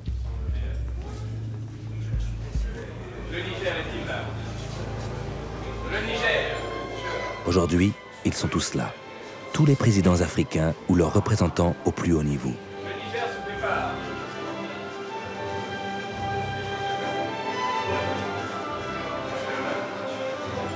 Quelques jours après cette cérémonie, c'est un rassemblement mondial de la franc-maçonnerie qui devait se tenir au Gabon, avec une forte présence des Américains.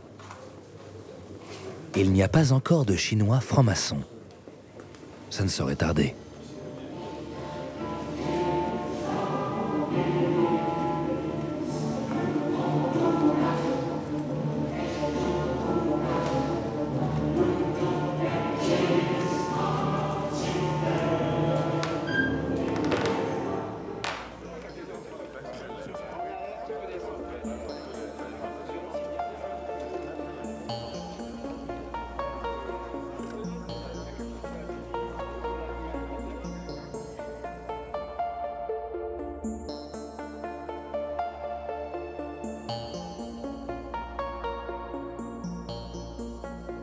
La France-Afrique, ce système de relations complexes entre la France et l'Afrique, créé par le général de Gaulle, s'est effondré.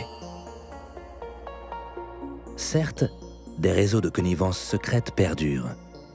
Des amis discrets de Nicolas Sarkozy, comme Robert Bourgi ou Patrick Balkany, continuent de fréquenter assidûment les palais africains, en dehors de tout contrôle public. Mais les chefs d'État du continent noir, toujours aussi peu soucieux du bien-être de leur population, naviguent désormais dans un monde concurrentiel au mieux de leurs intérêts personnels. Quant au président de la République française, en charge d'un pays qui a toujours autant besoin des ressources énergétiques de l'Afrique noire, il n'est plus que le représentant de commerce attentionné des grands groupes industriels.